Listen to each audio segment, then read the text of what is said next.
I would like to call this meeting of April 2nd, 2025 to order. And I'd like to thank our live simultaneous Spanish interpreters for joining us today. We're also live streaming our meeting. Roll call, please. Kristen. Miss Applegate. Here. Miss Kenworthy. Here. Miss Parker. Here. Miss Reed. Here. Dr. Varda. Here. Would you please stand and join us this afternoon in the Pledge of Allegiance? I pledge allegiance to the flag of the United States of America and to the republic for which it stands, one nation, under God, indivisible, with liberty and justice for all.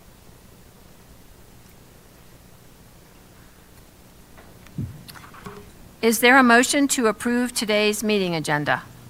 I move to approve today's meeting agenda as presented in board docs. Is there a second? Second. Any discussion? It has been moved and seconded to approve the agenda for today's meeting of April 2nd, 2025 as presented. Roll call, please. Miss Applegate. Yes. Miss Kenworthy. Yes. Miss Parker. Yes. Miss Reed. Yes. Dr. Varda. Yes. The agenda is approved. At our March 13th meeting, we studied the following topics: second quarter 2024-25 financial report and dialogue with the Financial Advisory Committee, and we formalized our endorsement of several proposed legislative bills. We also met on March 28 for a training and Q&A that covered two important statutes that affect board service: the Colorado Open Records Act and the Colorado Open Meeting Law. The public can watch the recordings to learn more about this content. You can also visit our board page on the Jeffco Public Schools website. There you'll find a host of information and links to both board docs and our live stream platforms. Now we'll proceed with today's study agenda. And our first agenda item will allow the board the opportunity to review and discuss recent legislative activities of the 75th General Assembly. Should the board wish to formally endorse or support legislation, we may also discuss it during this time. Before I turn this over to Mr. Bowditch, where did Mr. Bowditch go? You in the back, always in the back.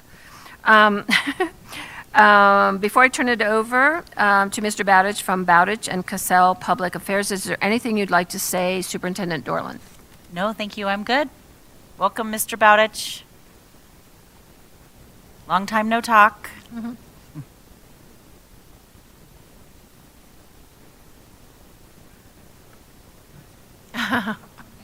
And church and everything else, right? Board. Good evening, everybody. Thank you for the invitation to come out to the board tonight.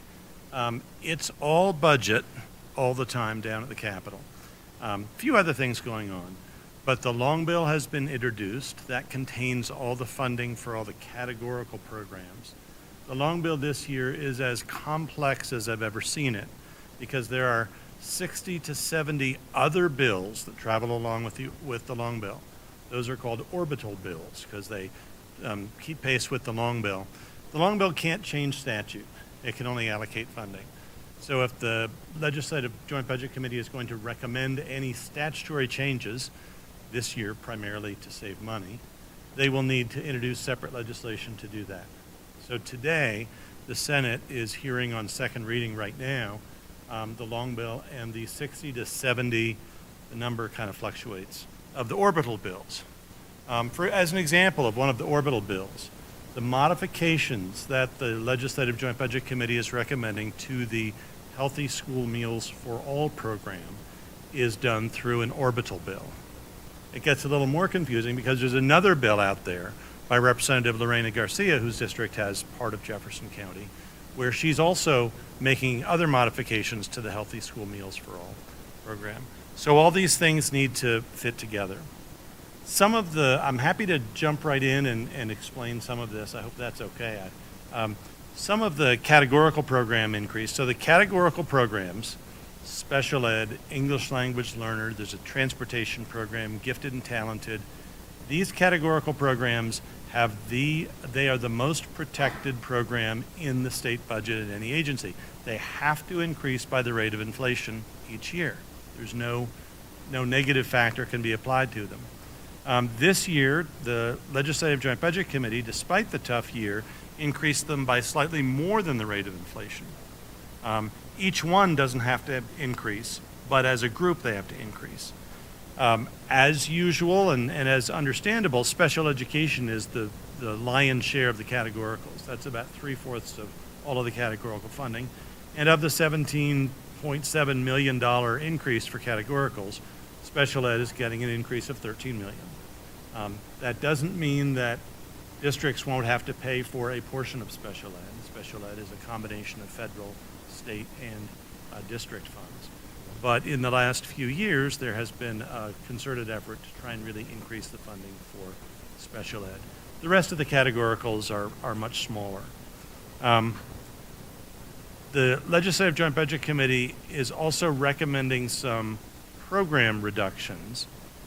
There was a program that had $7 million for at-risk supplemental aid. With the new School Finance Act passed and scheduled to come online on July 1st, this at-risk supplemental aid is duplicative because the new act provides a greater focus on at-risk students. So the Joint Budget Committee recommends zeroing that out, saving $7 million. There was a high-impact tutoring program that was developed right after COVID, trying to help those kids who may have been very impacted by learning loss. This program was supposed to end after fiscal year 25-26. But there's a bill, one of the orbital bills, that will go through and zero that out this year, save $5 million. Reduce the bullying prevention program by $1 million, eliminating the career advisor training, that saves $1 million, eliminating the computer science education grants, that's $500,000, and eliminating the accelerated college opportunity exam grant program, that's almost $600,000. One of the things that we've talked about over the years is the growth in grant programs at CDE. All well-meaning, or almost all well-meaning, I suppose, but it takes money away from the district funding. And so I was not happy that these programs are being reduced, but I am happy that they're being reduced first before there are reductions and a reinstatement of the BS factor. So I appreciate the focus of the Joint Budget Committee to try and keep the funding reductions away from the districts and the School Finance Act. I mentioned Healthy School Meals for All. The state strategy at this point is one I would very respectfully say is hope. Hope is generally not a strategy, but the bill by Lorena Garcia, Representative Garcia, will place a ballot measure, if passed, places 2 ballot measures before the voters. One is a retain measure, allowing the state to retain all the revenues that were associated with the original ballot question. Because of a quirk in how Tabor works, the state can't even retain all that revenue. So that's what people are saying is the easy one. The other is a raise measure. We need to raise more money so that that program can fully be self-sufficient. The Joint Budget Committee discussed this repeatedly and finally came up with a solution that they weren't totally pleased with, but they have to spend, I think, $9 million out of the state education fund to fully fund the Healthy School Meals for All program so that all students can eat regardless of socioeconomic status, regardless of schools, for the first semester. And then we hope the voters pass both the retain and raise measures in November. If the raise and retain measures, or if the raise measure passes, the retain measure is the big one. The raise measure really needs to pass so that second semester we can continue this on, and hopefully the program can continue in perpetuity. If the raise measure doesn't pass, if we don't get more tax revenue for this program, the Joint Budget Committee bill says the Healthy School Meals for All program will be targeted on those schools that qualify for the community eligibility program, so that at least you're targeting the available state funds to the lower income schools. There are a few other schools that they say have similar demographics as community education program schools, but just aren't categorized that way, and they would also be included in this. Certainly this year, the year that we're in now, it was a very different funding environment last year when the Joint Budget Committee said we can appropriate additional money out of the state ed fund to keep the program going for everybody, but that's not the case anymore. And really, it was Representative Shannon Byrd, who was the big champion last year, saying, we can't continue to use the state ed funding. Now, she eventually was okay with and supports doing this for the first semester. But don't be surprised if the measures pass the legislature, are placed on the ballot, and then there'll be an effort to get everybody to support that. There were other provisions in the original Healthy School Meals for All program that had grant programs for food purchasing and stipends for people who were working in the food service industry because they were feeding so many more people. Those programs no one is really talking about. They've never been implemented. But if we can get the HSMA back on track, again, hope that all this stuff happens, I think a lot of people would be pleased with that. Can I ask a question? I just want to ask, before we move on to other things, how does that impact our ability to budget and plan for our next budget year if we don't know if there's going to be funding or not? Is that who wants to answer that? I can answer that. We make assumptions, and we've shown you some of those assumptions. And Brenna's team has been quickly, as she gets information from Ed, sort of revising those assumptions.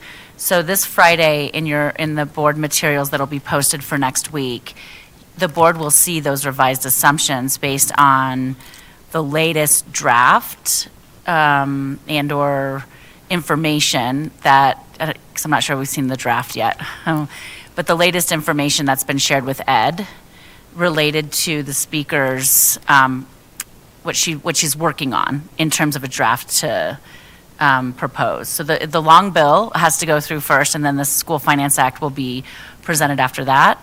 And so we have indication through Ed what the speaker has said she is working on in terms of a draft. And so you'll see those most recent assumptions next week during the department budget update.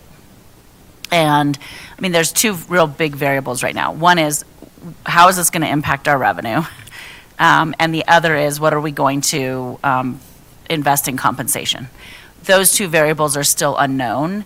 And as we go from April to May to June, they start to tighten up, given decisions at the bargaining tables and decisions at the legislature based on the draft bills that are introduced and then worked and eventually adopted. I think I want to ask a follow up to that for clarity. Hoping that a ballot measure would pass to support school meals for all. I don't know how we plan for that in our budget, the second half of our budget. I mean, it wouldn't be just us, it'd be districts across the state wondering, do we set aside additional money in case that we would have to pick up a cost, or would we not implement the program? It's a great question. I think all districts will be this is hot off the press. And so all districts will be in a position where you'll see next week that we already, even with the current funding for Healthy School Meals for All and other funding that we receive into our food nutrition services budget, we are over-expensed. And so we will be proposing in your budget for next year a transfer into food nutrition services with some programmatic changes that will hopefully help us be more efficient. So that's the good news. And you'll see that proposal related to next year's budget in next week's presentation. If for some reason the state does this revenue increase measure and/or retention measure, and one or both do not pass in November, I think we will have to have a conversation, like all districts, around reverting back to fees. So we used to pay for lunch. I mean, I used to pay for lunch. That was actually going to be my next question is, do we, as a board, as a district, have the ability to go back to free and reduced lunch forms and fees? Yeah, I mean, free and reduced lunch forms still exist, and direct certification is actually the best way for us to identify students who qualify for free and reduced lunch. I don't think districts will have a choice but to revert back to fees for lunch in communities that don't qualify for the community program that Ed was mentioning, which is where we have schools that are identified as like school-wide Title I.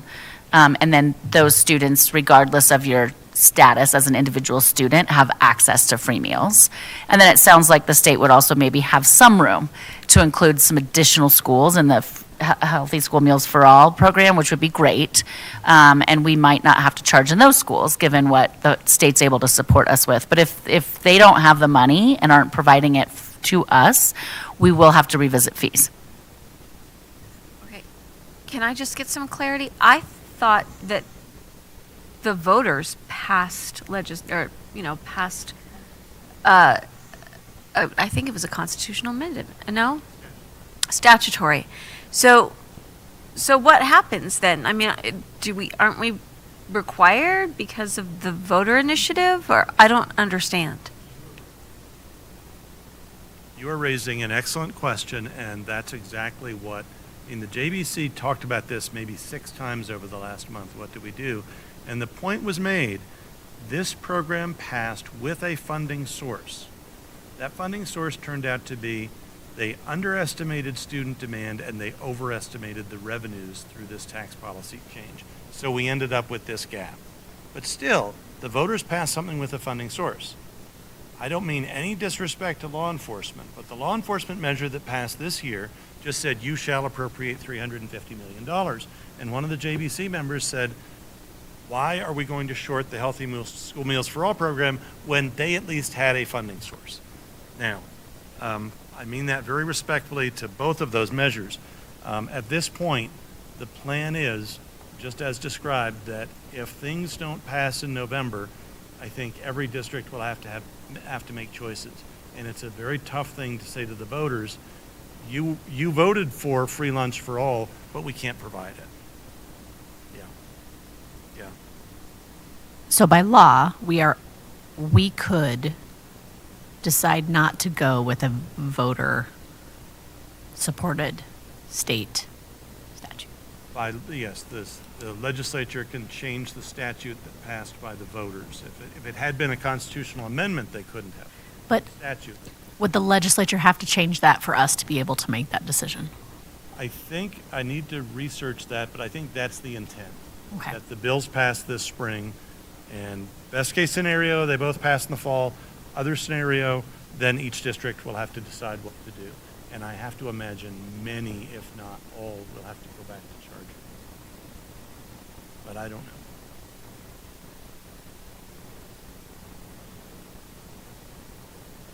Okay, I guess you can go on. Moving on to school finance, from healthy school meals to school finance. Oh, a couple of other things just before we get there. The Joint Budget Committee did discuss sponsoring legislation to eliminate the social studies assessment. They voted to do it, and then they backed off. The BEST grant program will be funded at $157 million. It will be capped, again, to try and save some money in that. And there will be separate legislation yet to be introduced modifying the Ascent program. And that's a big program that a lot of districts use and a lot of students in the districts use. So we'll wait to see what comes with that. A lot of the cuts that they talked about this year, such as the aforementioned elimination of the social studies assessment, if it wasn't taken this year, I have to believe there will be a long list of cuts that will be the first ones taken next year. Because there's no way the legislature can balance $1.1 billion shortfall in 1 year. They have to push some of it off to next year. And so there's already a list of cuts that I believe will have to be offered up when they start meeting again in November as a budget committee. School finance, there's been a lot of debate all session about this. At this point, yesterday, I think it was, the speaker sent out a summary. I think I sent that on to the board, a one-page summary that just talks about what she wants to do. Her School Finance Act will be carried by Speaker McCluskey, Representative Megan Lukens, Chair of the Education Committee, Senator Bridges, Chair of the Budget Committee, and Minority Leader Paul Lundeen. It extends the implementation of the 1448 New School Finance Act from 6 years to 7 years. We kind of knew that was coming. That saves money. The $500 million of new money can be allocated over 7 years rather than 6. The implementation of the new formula, 15% of the new funding formula will occur on July 1. 30% July 1, 2026, and then it goes up to 45%. That's slightly each year 3% less than what the new formula had originally proposed. The averaging, and this has shifted around a lot over the last few weeks. Her School Finance Act maintains the 4-year averaging for 25-26.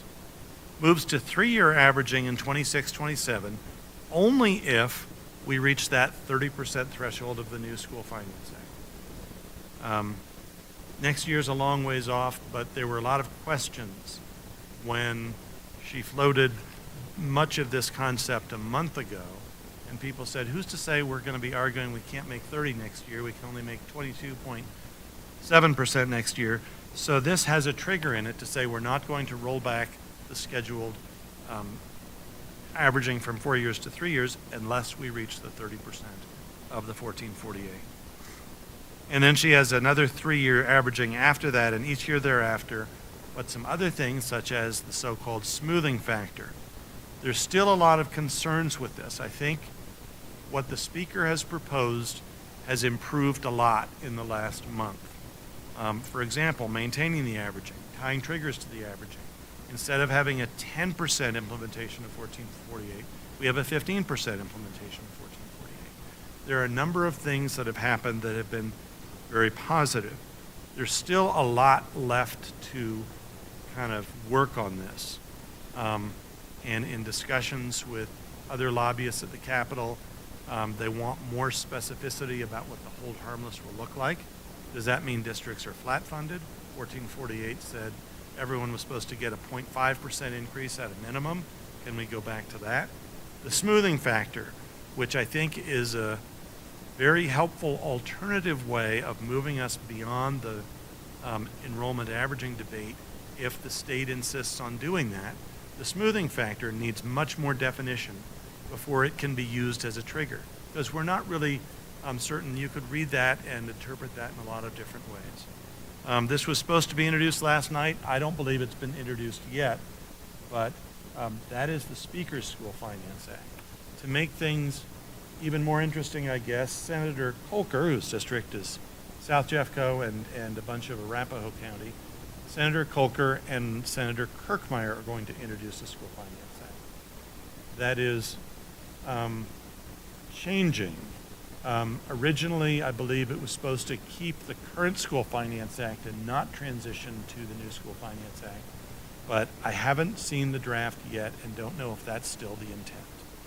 But as chairman of the Senate Education Committee and Senator Kirkmeyer as a member of the Budget Committee, they want to introduce their own School Finance Act. So we'll see to have one in the House and one in the Senate, I guess. Do you have any indication what's included in that alternative School Finance Act? A few weeks ago, it was keeping the enrollment averaging at 5 years, so keeping it where it is this year, not transitioning to 4 years, but I'm not sure that's still in the act. And it was keeping the current School Finance Act, not transitioning at all to 1448, but again, I haven't seen it. So I just know both of these are coming. I have a question about the hold harmless. Again, when I was trying to read it and understand it, it seemed to me that if we had declining enrollment, we would still get declining funds as opposed to guaranteed funding on the pre-1448 School Financing Act. I mean, ideally, I'd love it if we knew exactly what we're going to get. But what does hold harmless mean? To me, hold harmless is a dollar figure that you can't receive one less dollar from one year to the next. Right. So I guess the question is whether it's per student funding, per pupil, or if it's the total Yeah, so 1448 is the bill that passed last year that was to be implemented this year related to student-weighted factors. It ends up increasing the amount of funding being invested in K-12 as a state, and it's beneficial to Jeffco because we have then a weight, for example, on our special education students that we didn't get previously. So that what she's proposing now is a yes and. Yes, implement 1448 at a 15% investment, and hold harmless, meaning any district will not get less money in revenue than they did this year, which is also beneficial to us, because even with the additional investment that comes from 1448, our declining enrollment would still mean, as you've seen in some of the information we've presented, that we would have less revenue this year, even with that additional funding. So what's going on is this, in every district right now, is these calculations of what does 1448 mean to us with additional funding, and then what happens when we consider our declining enrollment. And what does that mean when it looks like at a 4-year? What does that mean when it looks like at a 3-year? And then to complicate it even further, what does that look like if we're just on this current model where we don't change to 1448 and we keep 5-year averaging? And it sort of takes the scales, and sometimes one district will end up better or one district will end up worse, and so everybody's kind of playing that game right now.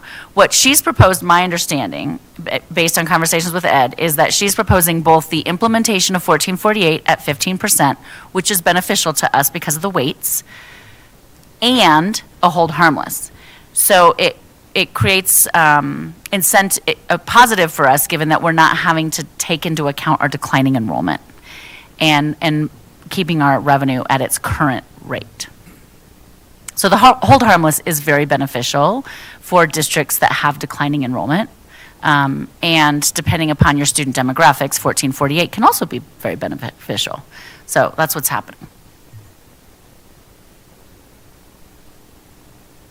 So any other questions on the school financing, the options that have been? Is there any indication when Senator Kolker is planning on coming to the table with that bill? Or we're just going to wait until it happens? He has sent some communications out to some of the K-12 lobbyists, but it's been dated. So I just don't know what he's thinking these days, and I haven't talked to him this week. And especially now that this other one is likely to be introduced, I don't know if there's this will be changed.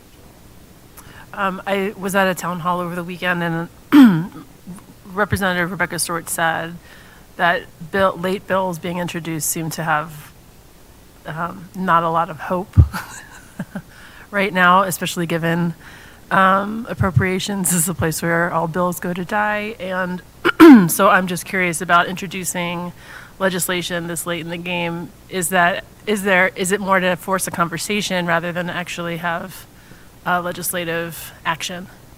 That's an excellent question, and I have no answer. Okay. But to your point, the House seems to be moving very slowly to getting through their calendars this year. And there was just a resolution introduced yesterday that requires 2/3 in each chamber that would direct the state to file a lawsuit that Tabor is a violation of the U.S. Constitution. This was a lawsuit that was filed about 10 years ago. It was kicked out for lack of standing. I shouldn't say kicked out. What would the lawyers say if I just said kicked out? It was dismissed. Yes, thank you. Dismissed for lack of standing. So you get into a debate like that, and suddenly your calendar moves very slowly. So you're right. There's a major bill yet to show up on immigration that everyone keeps hearing about, but that hasn't been introduced. And after today, there are 34 days left. So. I might just also add, related to what you know, Ed, across K-12 and sort of where different districts are in their perspective of what's going on around 1448, averaging. You and I had a conversation with the incoming executive director of CASE, the Colorado Association of School Executives, and they've been doing, I think, a nice job of trying to pull K-12 lobbyists together, as well as districts who don't necessarily, or like Jeff Cohen, have the luxury of having their own lobbyist.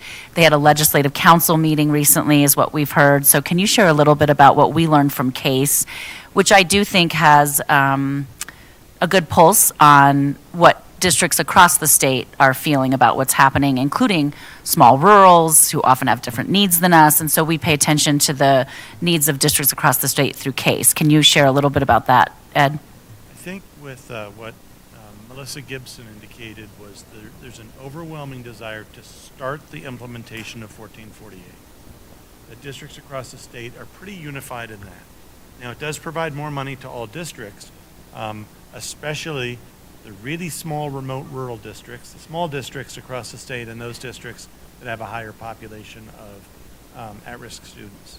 They're all going to be rewarded financially more through the provisions of 1448, but everybody will get more money. The next thing that was made clear with the CASE group is that 4-year enrollment averaging has to stay in place until we reach the 30% of 1448. So that aligns with what's in the speaker's proposal, but that needs to be very clear. There's no movement off the 4-year averaging. The hold harmless needs to be better specified. We want to make sure that districts will be held harmless for multiple years. I think, again, without seeing the language and just seeing the summary sheet, that's her stated intent, but that will be a key provision. If the legislature can't fund 15% in 4 years, then at 30% in 3 years, we need to track that. Whether it's called a negative factor, a BS factor, or something else, we need to track the amount that is owed to education. It sounds like a lot of this, the speaker is opening up to more conversations about the smoothing factor, and maybe the most important thing right now is to not link the smoothing factor to some trigger in statute, but set up a working group to come back to the legislature in January and make a recommendation. Because we want to make sure that any sort of smoothing factor or something similar to that works for as many districts as it can.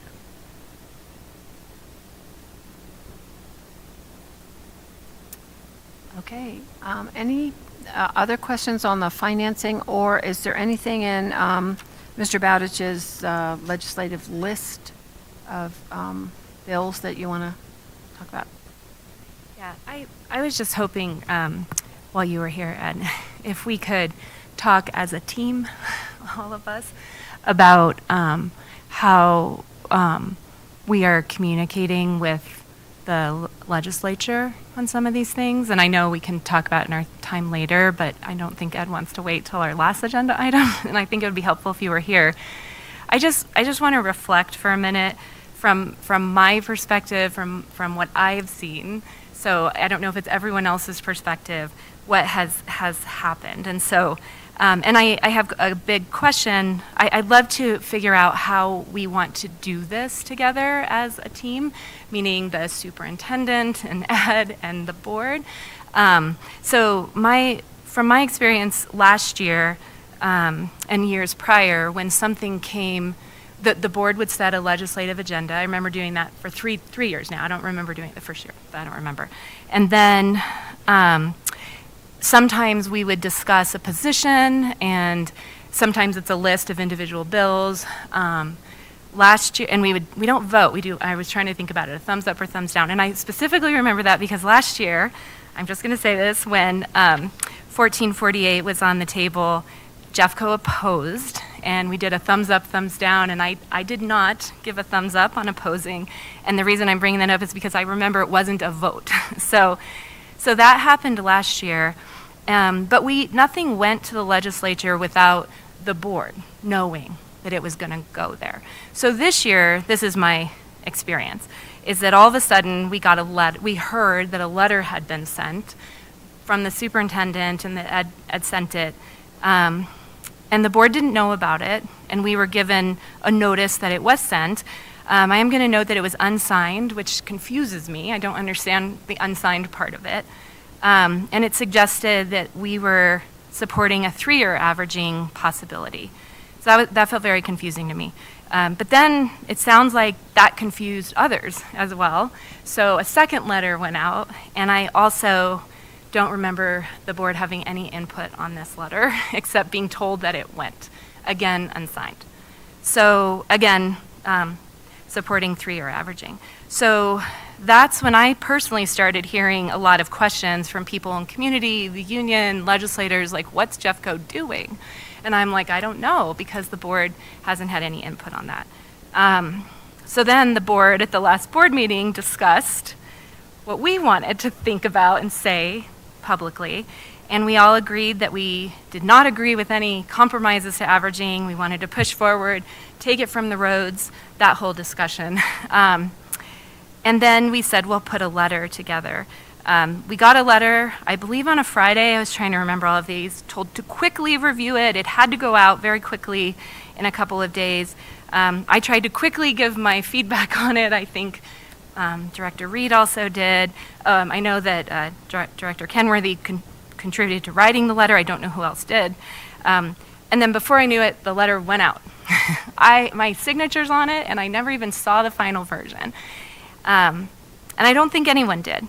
And I also noticed that changes were made based on some of my comments, some of Director Reed's comments, and I don't know where the other comments came from, but I noticed that it also introduced again an idea of compromising as an option, which I don't believe was the board's position. So I was pretty confused again. And then, oh my goodness, lots more questions from people, including calls I've had from representatives, asking also, why is Jeffco putting out things that is different from larger coalitions or other groups? And now we've heard that the superintendent and President Parker are going on Friday to speak to the Jeffco delegation, and I don't remember when the board was asked if that was a good idea. So I think it's a decision made singularly by the board president without consulting with anyone else on the board, which is not how I think our board's supposed to work. So I'd like to know how we plan to go forward in this legislative, more importantly, for the future of our board and our relationship, which is great, and with Ed, in a way that we can, I don't know, do we need a policy? Do we need a resolution? Do we just need an agreement on how we are going to communicate with our legislation, our legislators? I don't really know how all the other districts do it, but I'm feeling like the questions I'm getting, the phone calls I'm getting, tell me that people think we look pretty disorganized and that we're not representing even one voice. I'd like to represent a singular voice. I'd like the board to be a part of that voice. I'd like to be asked about a final version of a letter with my signature on it, and things like that. So I like to study this for a minute and discuss it and get your advice, Ed, on what would be the best thing for us to do to be really represented so that we can represent ourselves well together and not really have this happen again. And anyone else who has a comment. Yeah, before you answer too, I have asked Mr. Bowditch a little bit about the historical experience he has with communications from school districts, whether it comes from the superintendent or from the board or joint and so forth.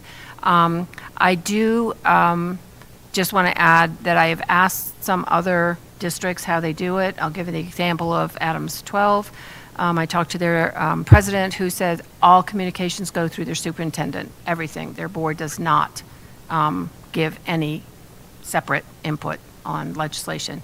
However, it's true that we take up and down votes. And so Mr. Bowditch knows, does a board support a bill or oppose it? So we do that at our board meetings. Things that happen outside the board meetings or how we work together in the interim is something we will be discussing later on in our other agenda item. But I would be happy to have Mr. Bowditch give us his experience and his understanding of how districts give their feedback to the legislators. Thank you, and thank you for the questions. Just a few observations about Jeffco. I think we have done lots of different things over the years, trying to make sure that the board and the district staff and the superintendent and the legislators have a lot of opportunity for communication. I think our breakfast out at Warren Tech has been very positive. The post-election breakfast, we've gotten very good turnout on that. A number of years ago, we used to have the board come down to the Capitol. We'd reserve a room. We'd have the full board there. It would be an official open public board meeting. And we'd try and get as many Jeffco legislators as we can. As you can imagine, people have kid duty and people have other commitments. We'd get anywhere from 6 to 7 board members for those, 6 to 7 legislators from Jeffco for those meetings. So it wasn't perfect, but we tried doing that just as another way to have these discussions. In terms of other districts, my understanding is it's all over the map. And there's no consistency. And it gets back to what the superintendent said earlier as well. Some districts don't have lobbyists. And so there's more communication going from the board or the superintendent to their local legislators. I always try and preface my comments at the Capitol by saying this is an official board position if the board has voted on it in a public meeting. For a lot of other things, I tell them I can provide feedback from the district. And that's termed unofficial, but at least people get a sense of what it is. And oftentimes the feedback can be in line with the overall legislative priorities. But sometimes it's a really technical issue on a literacy bill or something like that. We need to know, I'm voting on this tomorrow. Will I be okay with my Jeffco, folks, if I vote yes on this? And so it's very specific feedback like that. But I don't think those are the ones that cause any kind of, questions. So it's really what you want to do. Now, there is the challenge of trying to get an official board position within the, and respecting the open public meetings and open, open records and all of that, versus me trying to get a sense of the district on some sort of a spreadsheet calculation. We're looking at A and B. What do we think? So we run into a lot of timing challenges. Any other comments from board members? Yeah. I'll just echo some of the frustration that Director Varda has shared. I also got phone calls and outreach from board members in other districts and also from lobbyists for other school districts with some concern and some confusion. And I would just register here, and I know we will talk about it later, but I also felt incredibly frustrated to feel that something was going on that I was not aware of, or that I hadn't been involved or engaged in any way. Always with a grain of salt when I hear from other people outside of our district, understanding that the Capitol is a great place for people to spin stories, but also knowing that I wouldn't be receiving outreach if something wasn't going on from different districts. And so, I'm carrying that kernel with me, and it has made me incredibly frustrated and uncomfortable. And so I'm looking forward to having conversations about clarity. I think the process around the letter that the board attempted to release was not great, but we also didn't have something established. And so we will continue to refine that process with reflection on what did not work well for us this time. And I think we can manage that feedback. But I will say that I have had some frustration personally around hearing confusion from other partners across the state around how Jeffco is participating at the State House. And one final thing that I'd say, and with reference to that very first communication that I think was in early February, that was something that I had raised with the superintendent when a Jeffco legislator told me that he was hearing that the superintendent was okay with eliminating all the enrollment averaging, that her position was aligned with Governor Polis's budget request. And we felt it was important to get something in writing back to the speaker on a pretty quick basis to try and stop that for exactly what you said. just to try and stop that. Now, when I sent it over, I think in the email, I may have said this is from the superintendent, but the letter may not have said that. And so that is certainly something that I can make sure I don't do again, so that if the letter goes out in the community, it's clear who it's from, and that's on me. But that's the context of what we were trying to address with that critical issue, because we knew that that was not at all what she thought and what you had voted on in your legislative priorities. Okay, so I do think this is something we'll talk about in our current topics agenda item, clarifying that some more. And I'm just going to bring up some of the bills that are on here to see if anybody else wants to ask Mr. Bowditch about them. And so the first one is HB 251178, ban student seclusion. Is that kind of one of the bills that you said might be superseded, or there's another one about discipline? Yes, the House Bill 1248, the Protect Students from Restraint and Seclusion, is the one that I think has gotten a lot more feedback from districts, and that looks to be the one that we're already supporting of, and it looks to be the one that is moving forward. House Bill 1178 still hasn't even had its first hearing yet, and I think there's a lot of questions about that one. Okay. And then also in HB 251278, I know there was a recent article in Chalkbeat about that. When I first looked at it, and it was pretty extensive, pretty big, I personally felt like there will be amendments, and my personal feeling was I'll wait a little bit to see how it, is progressing. Can you give us any update on that, where you think that stands? That did pass out of Education and is pending the House Appropriations Committee. It has a very hefty price tag. I know that some of the amendments were done to try and rein that in, but I don't know if it has any cost at all. It's going to be tough to get through. And I saw it had great support, though. Yes. But the cost could doom it. Okay. And then SB 25153, the public school financial reporting requirements. Do you see any concerns about that for our school district? Boy, that one I don't think I've looked at since January, but if I remember correctly, Case really tried to coordinate a lot of amendments to that one to really try and make it much more workable. When it was first introduced, it was pretty grandiose in terms of what it required, but I think it's been kind of reined in a bit to make it more workable, but it still may have a cost as well. Okay. And then the last one for me is the SB 25200, the dyslexia screening.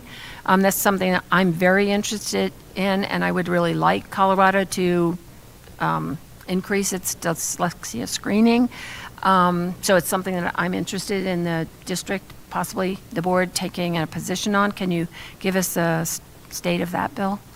That bill passed out of its first committee, Senate Education, Senator Kolker, the education chair, and Senator Mullica from North Glen, Thornton maybe, are the sponsors, and then bipartisan sponsorship on the House side. The good news is it doesn't cost anything, so that won't be the holdup. It does make the school readiness assessment optional, which is a kind of done as an incentive for the districts. You can choose to continue to do it, but potentially, if you don't, you could save some money there to help with the transition to the dyslexia screening requirement. A lot of organizations and a lot of people signed up and testified in strong support of that one. Not as many districts, but I'm not hearing a lot of concern from the districts about this, and I wouldn't have any concerns if Jeffco wanted to support that. Is there anything, Superintendent Dorland, do you have a feeling how it would impact us? Based on some questions that Director Reed asked, and then we put into one of your recent board updates, we would support this, and we do it. So we would align with the legislation in the way that it's drafted, and it's work that we're engaged in. And so I would like to propose to the board that we would support this bill. I have personal experience with it. My daughter's dyslexic, and we missed a whole couple of years there in her education, missing that. So can I just ask for the board, is there an interest in supporting this bill based on what you know, or do you have more questions? I'd be interested in supporting it. Okay, so can we give, okay, so could we put that in as one of the bills that we do support as the board? Yeah. Works for you all, we can put that on consent next week. Then you could take an actual vote on it to endorse it. We've done both. Last time we voted, didn't we? We had like a list Yeah. that we came up with Last here. month, we had a list. And then we voted at the meeting on consent. Yes. Yeah, you're right, though. This We year didn't we vote voted. in the past, last year's. Yeah, so, yeah, let's put it on the consent agenda for next month, and then we can vote on it then. And I also like that one because Senator Kolker reached out to lots of districts. He was on Zooms with us in December, really trying to get feedback. And I was like rewarding good behavior. Yeah. I just wondered if you could clarify something. I think, I'm not even sure if I'm going to know how to ask the question. So I even saw Rep. Byrd talk about the accountability system bill and implementing the recommendations. And I thought I understood it, but a few people have said, I heard that the legislature is reviewing accountability, almost meaning like the accountability of school performance. Is that included in this? I always thought this was that's what this is. Yes. The school. Can you talk about it a little bit? Because I've had several people ask me. I'm getting out of my league if you ask Okay. me too much about accountability. I can't speak. But how you measure schools and the growth they have and the types of students, I know that part of this effort is to try and recognize, have more recognition on the types of students at each school and how that plays into a school's accountability framework. There's been a long working group that has been working on this feedback to the state and making recommendations about what should shift in the accountability statutes to then drive how we implement testing and looking at school performance and district performance. This is recent, though, this draft bill, and we have, Kim and I just talked about it earlier this week.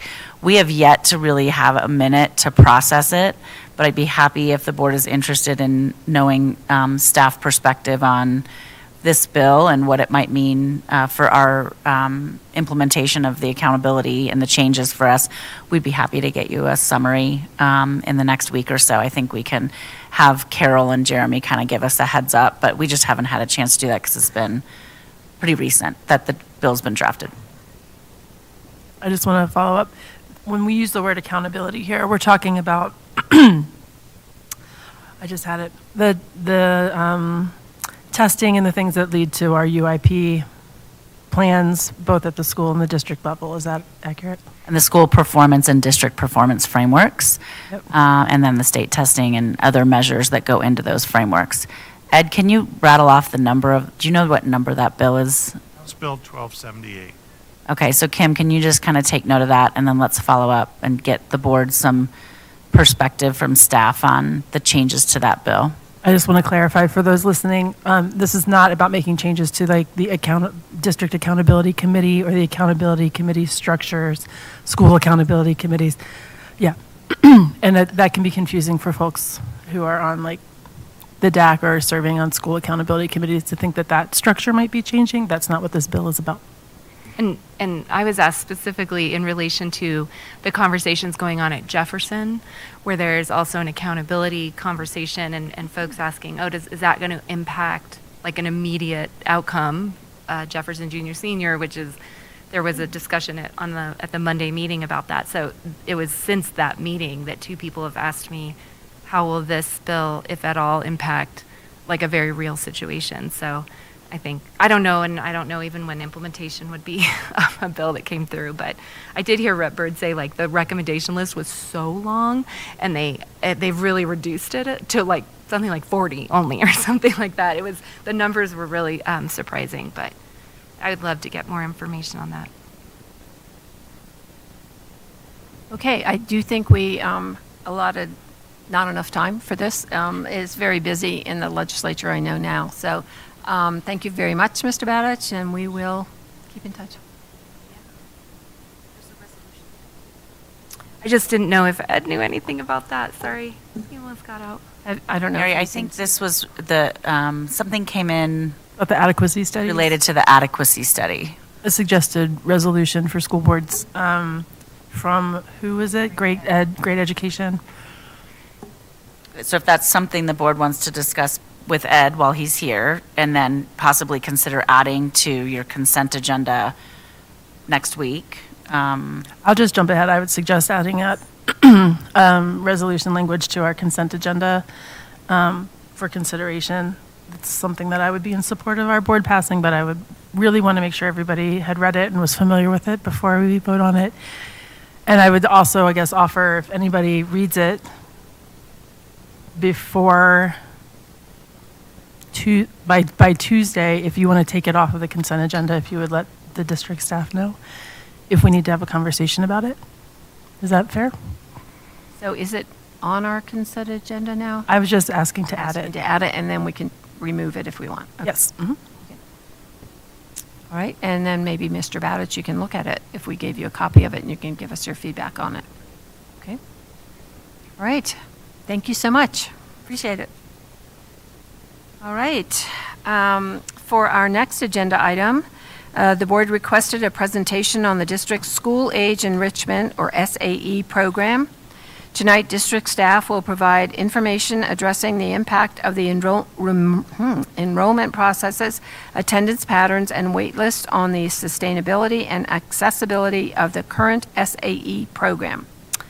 Before I turn this over to Ms. Nikothodis, is there anything you'd like to add, Mr. Superintendent Dorland? Thank you, President Parker. I'll say a few words and welcome our group of folks who do amazing work with our students after school. And I know that Ms. Nikothodis has invited some friends to join us. I just want to say thank you for being here. It's very helpful for all of us when we're talking about any issue, and for our board, I believe, to hear from people who are in the field and doing the work and how it impacts those who are closest to supporting our students. So thank you for being here, and we will hopefully be able to hear some input from you and some thoughts. I also just want to thank Director Applegate for asking for this topic to be discussed. I know there's been a lot of questions out there. We've done our best to continue to communicate with our communities and help them understand what's happening and why it's happening. And thank you to the rest of the board for supporting Director Applegate's request. And with that, I'm going to hand it over to Ms. Nikothodis. Good evening, members of the board, President Parker and Superintendent Dorland. My name is Renee Nikothodis, Chief Academic Officer here in Jeffco. I do have some of my colleagues joining, so I'm going to give them a minute to introduce themselves. I'm Brandy Coles. I'm a site director at Prospect Valley. Hi, I'm Kathy Lytle. I'm an assistant director in early learning, and I oversee the rest of the programs. And one thing that's kind of funny about these microphones is you have to talk right into it. Not only so our board can hear, but also the listening public, anybody who's watching. Yes, please. Hi, my name is Kathy Lytle, and I'm an assistant director in early learning, and I oversee our SAE programs. Thank you. Hi everyone, I'm Lee Petlinski. I'm the Executive Director of Early Learning, and thank you so much for taking the time to hear this.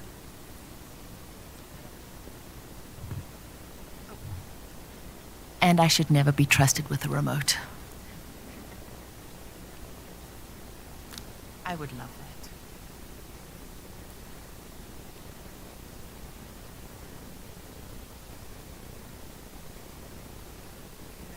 Yep.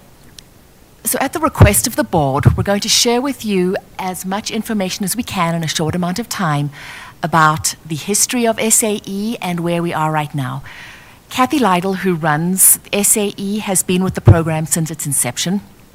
So she's going to share with you a little bit about the history. Thank you for letting us be here tonight and to begin a conversation with you in person around some of the changes that we are going through in SAE, and we know that that impacts our families. Some of them are represented here tonight, and also that you guys as board members are also getting lots of questions. So can we see the next slide, please? All right, I'm going to swallow this thing. So in October 1987, Jefferson County School Age Child Care Initiative was developed. It was a group of 19 community members who came together to kind of encourage the development of school age child care in our district.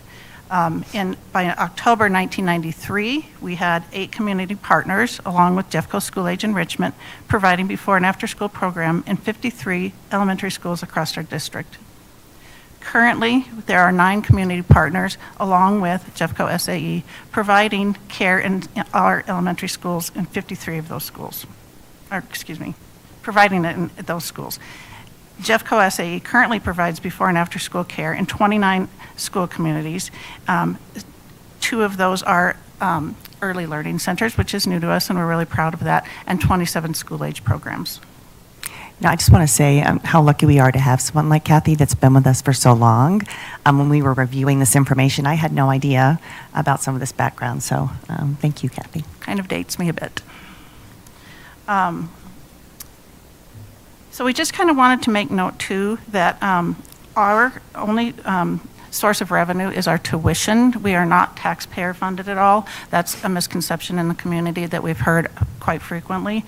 We do accept the Colorado Child Care Assistance Program funding with parents who qualify, so we wanted to make sure you guys were aware of that. So thank you. So just to share some context around the state and the metro and the district, we know that for every child enrolled in after school, there's 5 waiting to enroll that are not getting the services they need. There's almost 84,000 students in school-age spots. Staffing shortages, increased costs to operate, and increased regulation have impacted that, just not the ability to meet all the needs. So in terms of our Jeffco and Metro context, there's increased operating costs. Family needs have been evolving, especially since the pandemic, and more parents are returning to the office. So we've seen an increase in demand, and then those costs that have increased as well. So that's impacted how we serve our families. So within Jeffco, we currently have almost 2,500 students enrolled. There's a very important focus on the word enrolled, because the way that we currently sign students up, when they are enrolled, that does not guarantee them care. That just gives them the ability to sign up for care if space is available. On our average currently is that we have around 1,000 students attending each afternoon, and we actually have slots for 1,290 students each afternoon. So of those 2,500 students who are enrolled, we have 300 spots through the district that are not being actually attended each day. And then we've seen a decrease to 131 students who attend morning care, which is a 2/3 reduction in care since the elementary time change. Which then raises the question, so we have spots, we have people, why do we not just open this up so that everybody can sign up for care at all times? And that is because each program operates as its own licensed childcare facility, which means that we need to stick to the regulations, and it's best practice to stick to the regulations, so that we need to have one adult to every 15 children at the elementary level, and a maximum group size of 30 children in each licensed area. Which means that if we just opened the doors and said, bring your kids, and we had 31 children sign up, we would need to have a 3rd staff member and a 2nd licensed area in order to serve them. So these caps do play a pretty significant role in how we can serve families each day.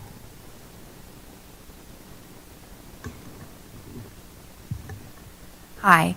As an on-site director, I get to see our mission and vision take place every day. So I wanted to read those to you. Jeffco's School Age Enrichment Program facilitates a welcoming, inclusive community where all students feel safe, supported, and empowered to grow through intentional learning experiences and play. Our mission is to create safe, inclusive, and nurturing communities where all students can thrive.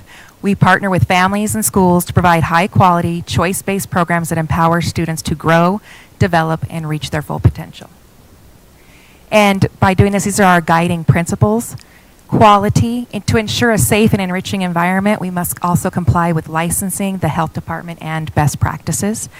and sustainability, we must have a sufficient revenue to cover the cost to maintain program excellence.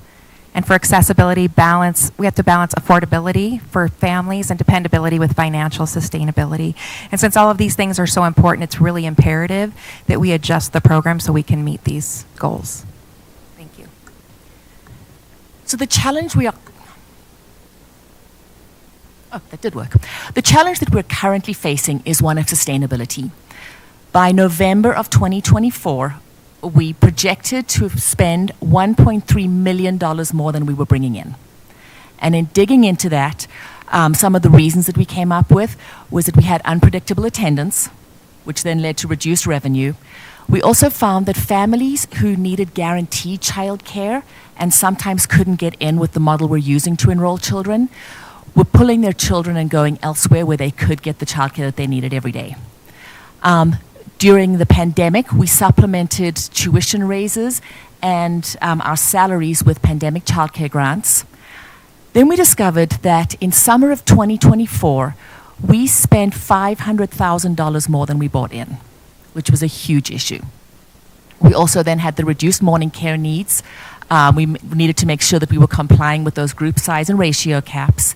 And we had some schools with limited attendance in some programs. So immediately we needed to make changes. We opened the wait lists anywhere that we could to try and get more students into those slots. We downsized our staff and reduced hours of the assistant director position. We then started to send home hourly staff if attendance was low in some programs, which, as you heard Kathy say earlier, there's a staffing shortage, so that is not a sustainable model, because if we send people home, they need the money too. And then we also looked very carefully at our supply and contract expense spending and reduced that where we could without impacting any of our services. We also needed to address the $500,000 shortage in the summer. So we adjusted the field trip capacity to maximize transportation efficiency by making sure that for summer 2025, we are not serving more students than we can fit into a bus and use that bus to capacity. We adjusted the hours of field trips because we make sure that we have more adults. We decrease the staff to student ratio for field trips for safety purposes. And we wanted to make sure that we weren't bringing more people into work on days than we needed to just because the field trips were longer. We've centralized the field trip planning so that we can get any bulk discounts possible and trying to find great activities that have lower admission fees. We reallocated our supply fund for efficiency and still while maintaining that quality. And then we increased tuition by an average of $8.25 per day for 10.5 hours of care. And we started the contract scheduling. That is what you guys have been hearing. So what is contract scheduling? It's actually a very common practice in many districts and in community childcares. It provides guaranteed care for families who need it, and it also provides predictable revenue, staffing, and expenses for the program. Based on some of the feedback that we have heard, SAE has actually come up with a plan to offer both contract scheduling and flexible scheduling as long as space is available. So what will happen for the contract scheduling is that families will sign up once, and then they will be guaranteed prioritized, consistent care. They can sign up for 5 days a week. They could sign up for 3 days a week on a Monday, Wednesday, and Friday, or 2 days a week on a Tuesday and Thursday. And the reason that we selected those dates was that our data shows us that that will allow us to serve the most families possible in the system. And having families just pick any days doesn't make sense in terms of trying to make sure we've got all of these spots maximized. So once families have signed up for consistent care, who would like that consistent care, there will also still be a flexible care option available to them. In these cases, families will sign up monthly, as they do right now, and as it works right now, for any space that's available, they will be able to sign up for those spots. The flexible care can be combined with consistent or contracted care, or it can be in more of a drop-in, once-in-a-while model. So if a family, for example, needed Tuesday, Thursday, Friday care, they could sign up for contracted care for Tuesdays and Thursdays, and then on a monthly basis, as long as space is available, sign up for Fridays. And we're hoping that we can meet as many families' needs as humanly possible by offering both of these options. We're also recommending a tuition adjustment to align with the financial stability. And right now we are looking at approximately $1.05 per afternoon more than what our current rates are. This is how we can come up with affordability while still maintaining the program quality, and it will keep us well within the range of our current in-district providers. Currently, we are at around $2.50 per afternoon above or below most of the other district providers, so that will keep us in that range. All right, as far as ongoing stakeholder engagement and communication, we have done a lot of planning around this. We know it's super important that we are communicative and transparent with our families and with our school leadership.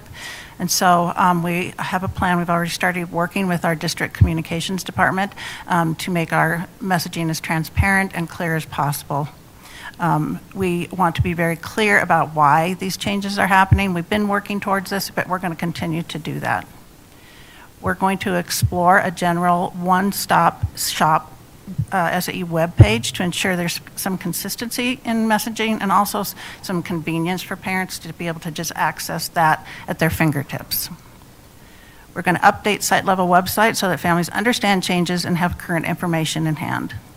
We'll include families that are in our interest pool, which is part of how we're doing our wait list, that they're included in that communication so that they know what's happening too and they know where they're at with that process.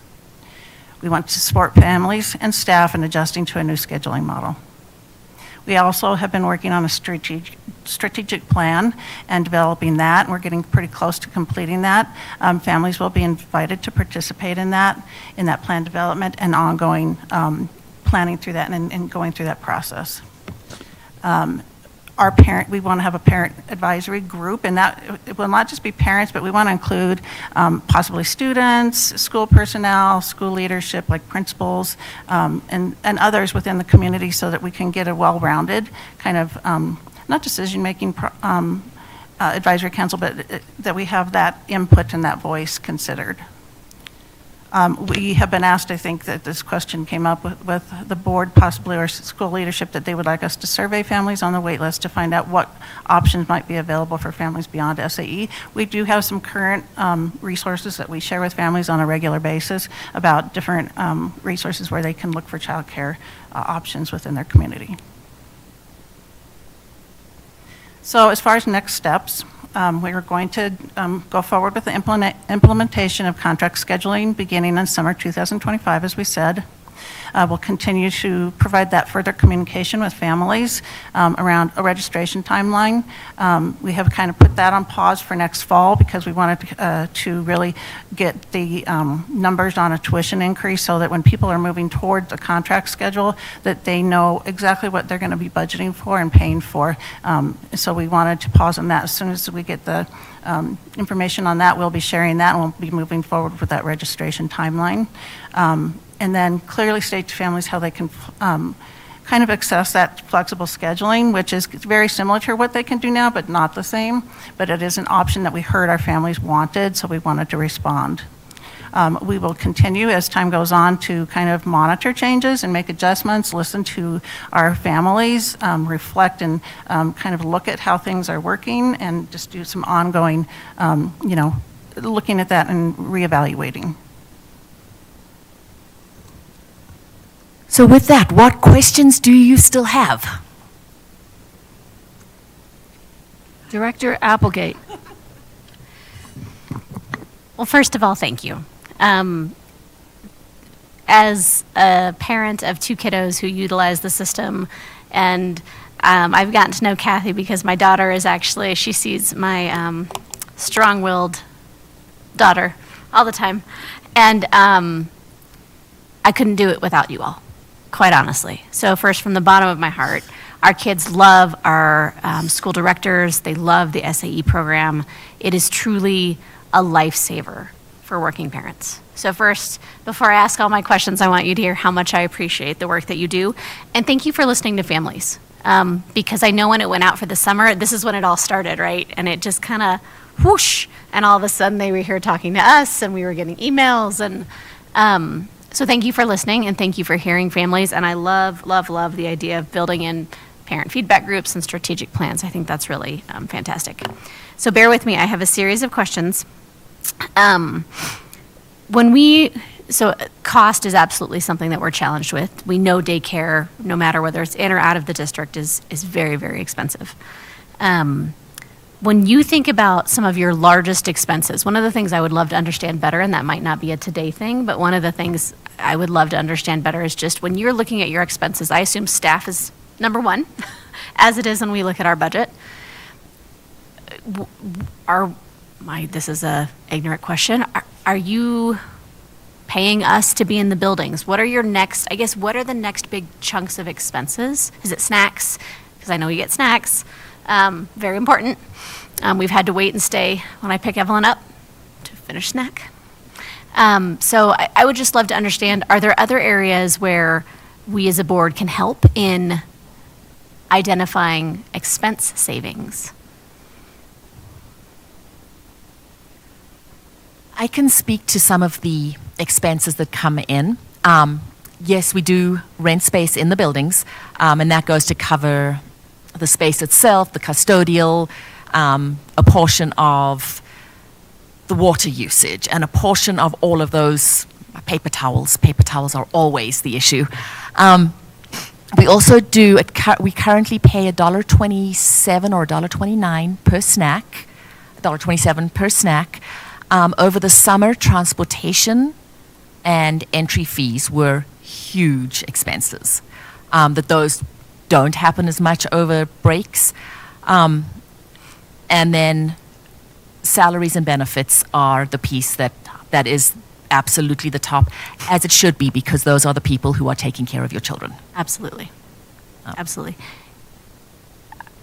And maybe this is another question for a different discussion, but are we able to, at least as we get kind of figured out our balanced, are we able to look at the costs we are charging the program, since it's for the benefit of parents? Yeah, for like space rental. I mean, it's 6 or 1/2 dozen of the other. Okay. Right? So if we don't charge space rental for our internal SAE program, then we don't offset the expense that comes with, those revenues coming in are used elsewhere in our organization to pay for things like custodial supplies. So if we don't offset that expense with the rental fees from SAE, then we end up increasing the budget there instead of increasing the budget for SAE. We also have, as you noticed on slide, I don't know. So yes, we could, but then we're just going to be over budget somewhere else because it doesn't have that offset. We also have, you'll see, the before and after school care providers in Jeffco. I don't know what our agreements are with each and every one of these, but we are, I'm assuming, charging them some space rental fees. And so it's just kind of a common practice, whether it's our program or other providers. I'm happy to take this idea offline and talk further with our team to understand when we do this sort of internal charge, what kinds of expenses is that offsetting? But regardless, it's paying for expenses one way or another. But I'm happy to follow up with the team on that and get some further sort of thinking around it. Yeah, I would appreciate that. I know we've talked scheduling, right? The biggest concern I think we heard is the loss of flexible scheduling. So I appreciate that is now back on the table. Did we see in our summer where we switched to this, did we see a decline in enrollment from previous years? We're actually offering a few less spots so that we can plan for that with the buses and such, because we can only take about 67 on a bus. So we have 60 kids that we will take, and that accounts for also having the staff on there. If we take more kids than that, which we've done in the past, then we will have 75 kids in a day, and we take 2 buses, and they're both half full. So that's a factor in that. that was a consideration. And we do know, we want to validate that we recognize that the change is hard for families. It's different. We've been, 100% flexible month to month for a long time, and it's just a change that is required now. And so we're trying to listen to the community and respond as best we can to the needs, knowing that the change is hard. Some of the questions I'm asking are questions that we have been asked, and so I appreciate you taking the time to answer them because people are watching and listening to this discussion. Can you help me understand how the unpredictable attendance drives a decline in revenue? Yes. We have staff ready to serve students. And so if we have staff who are hired to work Monday through Friday, let's say, and actually I may hand this over to you in a second because you've got some great examples. And one week we have 70 children in a program, and the next week we have 30 children in a program. We're still paying the staff. And so we only get paid when children are in attendance right now. And so in that case, we aren't getting paid, but we still have the expense of the staff there. And I believe that there are actually some really great examples from the field. Yeah, one thing I'd like to say is I'm at Prospect Valley, and last year I was the largest program in SAE, and I've seen a massive decline this year. And my real belief of why that is I was watching what was happening with attendance with my kids. And I noticed that a lot of my 5-day-a-week children stopped doing that this year. And the reason was because they were doing after-school programs mostly. But I've noticed a lot of my parents work together. They're like, I'll watch them Tuesday, Wednesday. The other 3 days will go to SAE. So a lot of decline has happened in enrollment, not because they're not enrolled, but I guess I should say attendance. We have the same number enrolled, but they are using it less because they are getting creative. They don't have the money. With our economy the way it is, everybody's trying to find new ways to get through things. So that's what I've been seeing as a regular thing, trying to find lots of ways to avoid coming as much as possible and then taking advantage of it when they don't have other options. And I'm one of those 5 days a week people, right? And one of the opportunities I had this year with my daughter is that I was able to sign up for an entire semester. So the very first opening, I was able to go in for the whole semester and pay that lovely chunk and know that the care was there. So I guess one of my things is if you kept the flexibility but opened it up, did you find more consistency through that method this year, or did you find that that really didn't help? We really didn't see a whole lot of parents take advantage of that. There were some, that took advantage of that opportunity in that different form of contract of scheduling, but we didn't really see a huge response to that. Okay. How can parents sign up to be a part of the strategic planning process? As we're continuing to do our planning on that, we will be sending out some communication and inviting people to be a part of that. I think it's really important that we make sure that our communications teams help spread that word because I think there's a lot of interest there. And I think having people understand the real challenges is part of the opportunity here, right? Because that it is. We want all the voices at the table, and we want the different perspectives so that we can come together. And we are working with communications on that plan. I appreciate that. One of my concerns is for the folks who may not be able to afford the contract scheduling and rely on the flexible. So it sounds like as long as there's room, that flexible option would still be available for those folks and parents. And then I assume when we enroll for next year, when that time comes, contract scheduling would go first, and then you would enroll as a flexible family, I guess. I don't know the right term. And then you would just follow a similar calendar. Yes, we're going to give that full-time schedule priority, and then it'll go from there to the different part-time. And then there are those drop-in options that you can do a drop-in contract. And then from there, that flexible scheduling will be open to those people that had a contract, 2 days, 3 day, and need to add days, or to the drop-in option people. If you have someone that books, like let's say I take a 5-day spot, but I can afford it and I know I'm not going to use it. But let's say Director Kenworthy only needs 1 day a week and needs the flexible spot. Aren't I taking up an open spot that could be used by another family? if that's my only option.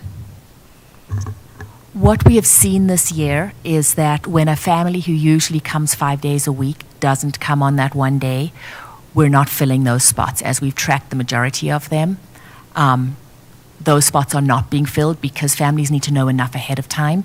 So they've already made plans for what they're going to do for that day that you don't need. Yeah, please. I'm also a parent who uses this service, and there have been times when we've needed drop-in, but other than calling and talking directly with the site supervisor, that's the only way I can find out if there's space available.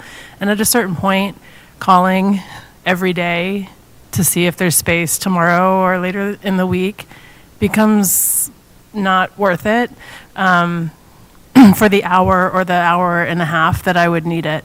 And so if there was a way to know when space became available, if somebody canceled, and let people know ahead of time, and then for families who were looking for drop-in to know that they could possibly access the spot, might be a helpful way to backfill some of those spaces, just because right now it's not transparent or accessible to those families. And I think at a certain point they stop looking and stop asking because they don't know if it's worth the time to even ask, or just Or how to take ask. or how to ask, or should I just take an hour off of work? I'm not currently employed, but other families in my similar situation would just say, I think I just have to take an hour off and go pick my kid up early and leave work early. If there was a way to know that they could just look somewhere online and be like, oh my gosh, the spot opened up tomorrow, maybe we could use that.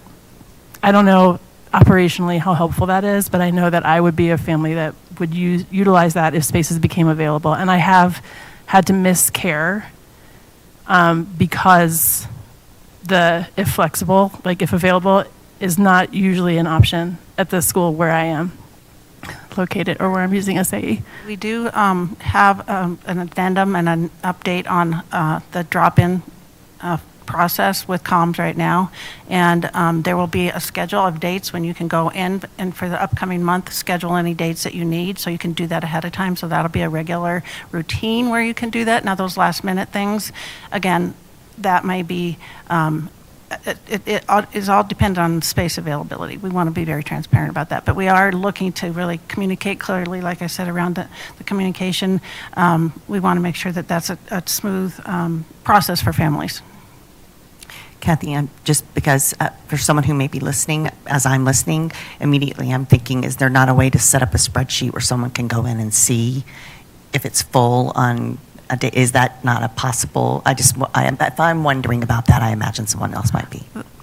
That's something we can take back to the team. We do have a team that works specifically on our platform for scheduling and payment, which is School Care Works, and we've really enjoyed that. So they do a lot of the back work on that and the building of schedules, and it's a big job. And so we can take that back to that team and give that consideration and definitely follow up. Thank you. I think that's all I've got. I'll turn it over to some of my fellow board members. But again, I appreciate you all being here. I appreciate you taking the time to come talk to us. And thank you for all the work that you're doing. If people have questions, sorry, I thought I was done. I had one more. Who can they reach out to? I'm sure as a school director, you are getting a lot of them. I know at ours are also. What's the best way? Our office welcomes any phone calls or emails. Any one of my central team who are here in the room tonight do take calls, and they are very articulate and listening and then delivering the messages and trying to help folks understand. So our door is open, where we want to be open and transparent with our families and that have that relationship and partnership. Right. And thank you to all of you for being here tonight. We really do appreciate you. All right, now I'm going to jump in. Just for, I know you're not done. For the folks who are listening, we mentioned that we have 27 SAE programs, 73 SAE plus community partners. Those community partners are Boys and Girls Club, Red Rocks, and the other organization, and the YMCA. Great, I wanted to clarify that. And on slide 7, we talked about specific to SAE regulations for being independent run sites, right? Does that apply also to those community partners where they are? Yeah, okay. So they're also operating in the same fashion, okay.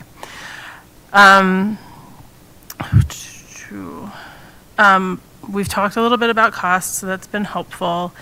My question is SAE supposed to be a revenue-producing program?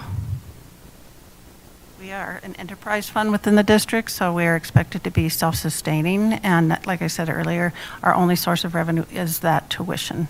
Okay. So the expectation is self-sustaining, and we're overspending by 1.3 million? Okay. I just want to lift up, that is a pretty hefty expectation for a service that I think is vital to so many of our families.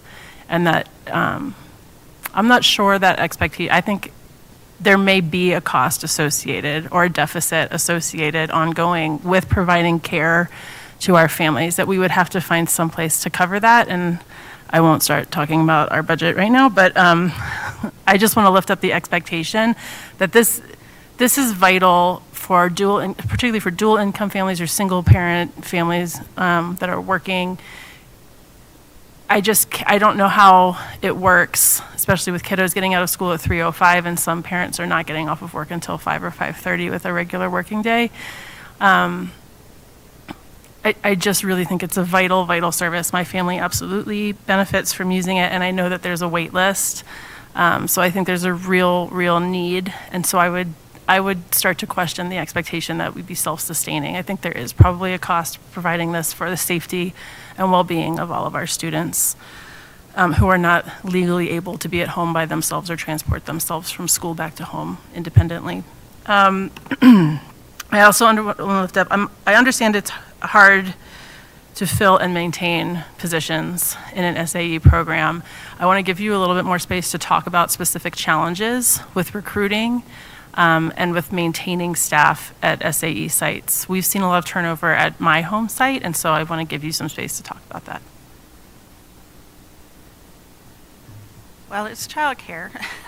And childcare, the childcare industry right now is struggling to maintain staff.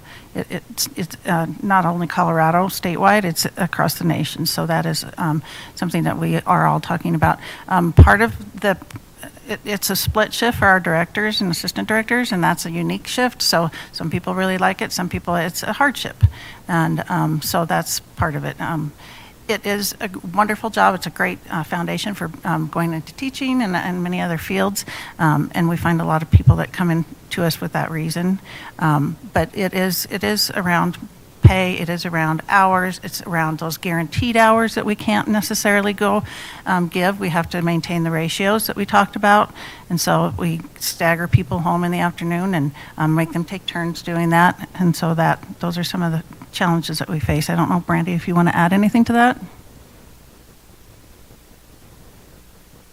Yeah, I think the main thing I see is if staff have to go home early. They want to know they have their bills. If they are scheduled for 4 hours, they want to know that they get to have a 4-hour shift.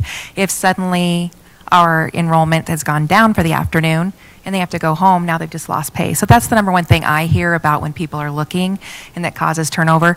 Actually, there's a lot of compliments from people out there about how well we are paid in Jeffco, that this is one of the best paying in the state for childcare. So that's something that actually draws higher quality people to us. But definitely not having enough hours is a huge impact, and that doesn't cover that problem. I used to have to hire positions for 3 hours a week in a nursery setting, and it was impossible to keep people coming to work for 3 hours one time a week.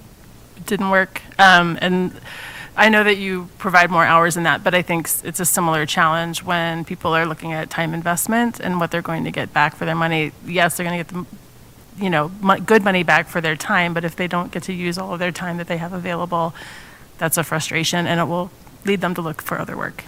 I understand that. I think hours are a consideration too, because we're talking early morning and late evening or late afternoon, and so that's a time that interferes with people's family and just other expectations and obligations that they have.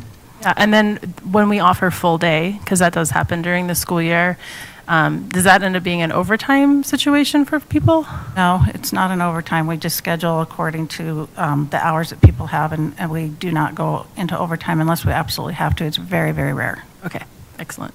You've also in the past partnered with our schools, our high school students, or internships, or all kinds of creative ways to get this.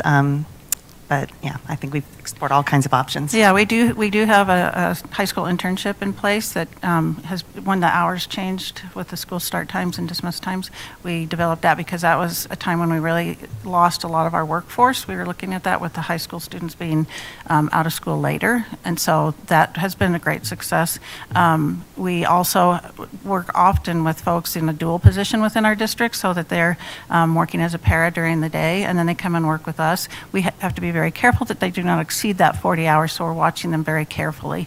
But that's a great partnership, and we're really exploring that in our pre-K programs right now and kind of advertising that a little different, that it's advertised as a dual position and it isn't just SAE, because we found we weren't attracting people to the preschool positions because they thought it was school age. So we're working with our partners in early learning to look at that and do that a little more effectively. Fantastic. Thank you for taking the time to talk through that. I want to also mention, I hear you on dialing in on costs, on selecting things that have lower entry fees during the summer, the consideration of busing and transportation costs, and still trying to give our students, especially over the summer, some fun and engaging experiences. But I appreciate the thoughtfulness about dialing in costs to try to make it, sustainable. I want to ask about the timing of the switch. When did you tell parents that this was going to happen effective for the summer? Do you know when that communication went out? That went out after our survey, which I believe was in January. It was, and followed that shortly after. It was in February. It was in February. Yep. Okay. I want to lift up that for families who are living right now with young kids, people start scheduling summer camps and summer trips in December. And so they had already started to flesh out summer plans with the expectation of the flexible scheduling, which is where I think a lot of the howling, my own family included, has come because, for some camps, you have to be online at exactly 7 o'clock in the morning, the day that registration opens, to grab the spot for that specific week. It is stressful for parents signing up for summer programming and summer activities. And so finding that out in February when people had already made plans where they were, dedicated this week, and then 3 weeks later they were at this camp, and expecting the ability to be flexible between that, I think is where people are really, really struggling. I'm sure you've heard that for feedback, but I want to say it out loud. That goes for family trips also. And so part of my questioning is just, if we make major changes like this in the future for anything in our county, I would want to consider the timing of when families are hearing the communication, and enough time for them to be able to adjust. Ahead of time is always way better than after the fact. So I just want to lift that up, because I understand that pain and pressure point as a parent right now. The flexible scheduling model, I'm glad that is also back on the table. Thank you for expressing gratitude in that direction as well. I just will say it's first come, first serve, as long as space is available. And I'm at Green Gables, we often don't have that, that's not available. And so it's nice to offer it in theory, but in practice, if it's not functionally available, parents will, once they've not been able to access care in that way, they will not keep trying over a period of months. So it is rare that I try to do flexible or drop in hours, just because most of the time when I ask, it's a no. And so I have stopped asking. I've been using SAE for 8 years now. And I have just stopped asking. I think that's all of my questions and comments. thank you for being here. It's complicated. It's a valuable and vital service that we provide. Thank you for your longevity with the program. That is outstanding. Honestly, especially with the kinds of scheduling headaches, budgeting headaches that come along with a split schedule job, with the changes in school time. There's been a lot of movement for these families in this community that utilizes SAE. So thank you for sticking with it and for continuing to provide extraordinary care for our students and our families. Thank you very much for that. And Erin, just to respond, we heard the same feedback about the summer change and the camps, that people wanted to be able to access us as well as camps. So I just want to recognize that we did hear that too. So we took those calls and emails and responded. And also, we are always reevaluating our caps and our enrollment, and we do that regularly so that we can, with our staffing models, also try to increase that to better meet the needs within those school communities, individual school communities that have very different needs, and then be able to expand when we can. So I want you to know that we are looking at that on a regular basis. It's important to us too. I do want to also just add on the timing piece that, as you all know from your budget conversations, we shifted the preschool funds from this fund into the general fund. This was something CDE was asking us to do. We delayed, and we had to get it done. Once we moved those funds out of this and it just became the enterprise fund for SAE, we then realized what I believe some of the commingling of those two funds was doing, which was masking some of the budget challenges. So I just want, in support of the team, I want to acknowledge that that decision was made, required by CDE, and I believe we realized some of the challenges with the budget once the preschool funds are moved into preschool, or moved in the general fund, and then the enterprise fund was just this one thing. And I think that did contribute, just as lesson learned, I think that contributed to some of our timing challenges.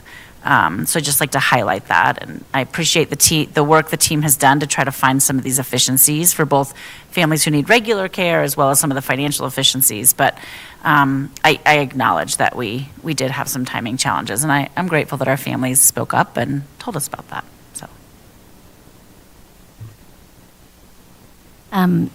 One thing that I would, in addition to kind of thinking and looking at the budget, I would also really appreciate being able to kind of see numbers at schools and how they've kind of fluctuated over time. Not for tomorrow, but that would be I'd really appreciate that data. I want to say that I don't have or children that would benefit from these services now, but I have definite memories of how I could have benefited from it before. So I appreciate very much what you're doing. It is, for working parents, critical. So I want to put that out there. I appreciate what we're offering, and it's a very important service. However, I want to say one thing about the fact that the comment that it's not taxpayer funded, it's fee-based. But when you look and see that there's a 1.5 million overrun, then it is the taxpayer money, the school budget, that fills it in. So there is that situation when we don't have enough funds. So I would be interested in knowing how we compare in that area to other districts. I appreciate you did say the cost to the parents is within $2.50 based, in comparison to other districts, so that's good. That cost is in comparison to our other community partners within Jeffco Public Schools. Okay. We can get a comparison. Actually, we might have done a comparison of other of local districts as well. So I'd like to see how the other districts are doing, and if they are also experiencing having to fill in, $1 million or more to sustain the program, because I want to sustain it, but to figure out how we can do that. So, I can tell you just from experience in other districts, they are raising fees to cover the costs. I don't know of a district, these guys might, but of the districts I've worked in, unless there were grants, back in the day, there used to be like a Lights On After School grant that we could get from the state. I don't know if it was federal funds or just state funded. And we would often apply for that grant. I know this was something we did in Denver quite a bit. And then those funds would be contributed to programming, especially in our highly impacted socioeconomic status kind of communities, Title I schools, where students would have after-school care based on, for free, based on the grant. In other districts that I've been in, it's a enterprise fund, and so it's fully funded by fees. And I am not aware of districts who are using general fund to supplement after-school care. But we can take a look at that and maybe check into it and make sure that that's, just the places I've been, that's not been the case. That would be great. Any other questions? Our other three community partners, are we hearing anything about any of them not sticking around or withdrawing services? I have not heard of that. I thought we had a link maybe in this presentation, and maybe it was, okay. That is a link to the other community partners that are here in the district and the schools that they're in. I don't know of any other partners that are planning to leave right now. I know that, I think it was at Weber that the Y pulled out very suddenly over winter break. So they're working to try to get somebody else in the near neighborhood to come pick up the kids. It is problematic when a provider does that because it takes 60 to 90 days to 120 days to license a program, much less get the funding to do startup costs and get the appropriate equipment to really offer that quality program. But Christy Cromwell is someone who handles that in our accounting department, and she would know better. I can certainly ask her and follow up if you'd like. Can I add something? Because I'm at Weber, and when that happened, it was like chaos for those families. I know one family that did choose to go to a different school this next year because they need that, and the Y pulled out, and they went to an off-site place, and yeah, it was really surprising to happen over winter break, and we couldn't fill it. So That was really challenging. Jen Carlson had reached out to me to ask about that, and it's not really feasible to do it that quickly. And we were in this position with budget that we weren't really in a place to expand. But I know it was really hard on them. yeah, and it's a small school, so we really need to keep those kids. And this was, I think, a second grader, and so she'll go to a different school next year. So now we have some declining enrollment. So it's just a big system. Just to say one more thing, Kathy does a really nice job of building a network with our other providers within the district. And so I'm sure that if there was some outreach done by Christy, they would let us know if they have planned any program changes. And just so you know as well, on slide 4 here, you'll see that link around the providers that we do have, if you're interested. Yep, I just wanted to verify that you are in communication with those providers, and hopefully they would be giving us advance notice before they were planning on making any changes in their offering. One would hope. I don't provide any kind of oversight over them or anything. Christy's in charge of the leases and the building use collection and that sort of thing. I do partner with them to try to communicate what's going on in the district and just to support, but I don't take any supervision role or any of that, and I don't even pretend to know what kind of quality they offer. So that was something that I would not speak to unless I'd been in their program and seen it, and I have not done that. Okay. I'm just going to say it out loud to whoever's listening. I hope that they would give us heads up before they decide to make changes to the offerings that they are currently providing. And I think through building use or other agreements that we could look at adding to some of our partnerships, I think there's a way to go about. I think this is thank you for bringing this up, Director Kenworthy. I think this is an area where we can easily put some systems and structures in place related to our facility use agreements and the contracts that we have with these groups. I mean, if a program is not sustainable and falling apart, there's not much leverage we have to say you have to run it. But I do think we can have some more structured and systemic oversight and paying attention to what's going on. I think it's been sort of, Kathy would know because she has all of this experience and history with us. I feel like it's almost been each principal kind of decides who goes where, and if you have a relationship with Red Rocks or YMCA, then you get them to come to your building, and then it's sort of this individual school is in partnership with these programs instead of a more global, at least, view and systemic approach to paying attention to who's where, what's what, and how do we make sure to know how sustainable the programs are outside of just the principal for that school. So I would be happy to take this as a next step because I think it's an area where we can improve. I can work with Renee and Jeff and their teams to just talk about that and who could maybe have a little bit more oversight of that. Helpful. Thanks. But if they can't staff it, that could be why they pull out. So it's the same, they might have the same problem. So I'm not sure if. It might just be good to have an agreement that they give us so much notice if this is going to happen, so we can let our community know and try to maybe fill the gap if it's enough time. I think it's just an agreement. We can't stop them from leaving, but yeah, it'd be good to know, I think. Okay, thank you so much. This was really helpful, and especially you see there are at least 2 board members who really care about it. Not that we don't all, but so thank you so much. And we are running over time, but because we've had some great conversations, and so I am going to call a 10-minute break at this minute. So thank you.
Our next agenda item this evening, the board requested an informational update on the district's sustainability efforts.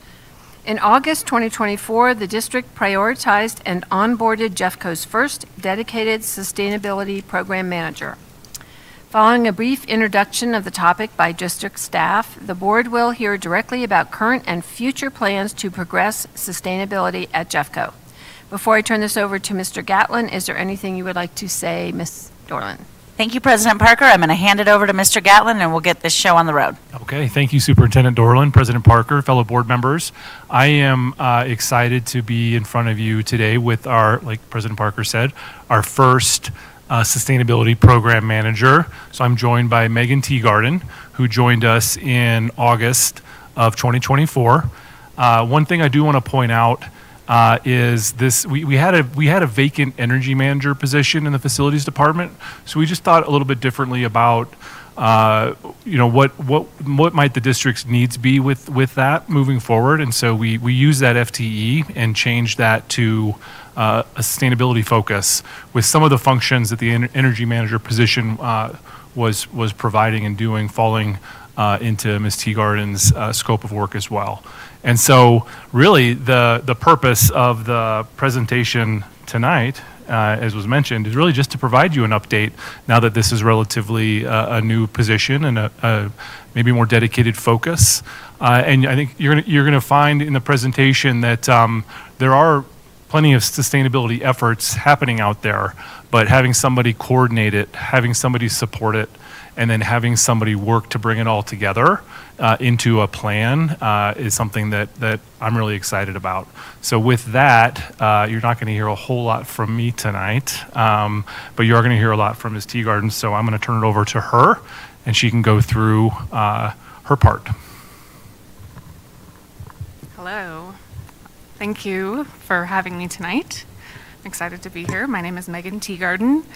I am the Sustainability Program Manager for Jeffco. Super excited to be with Jeffco. I am a lifelong Jeffco resident.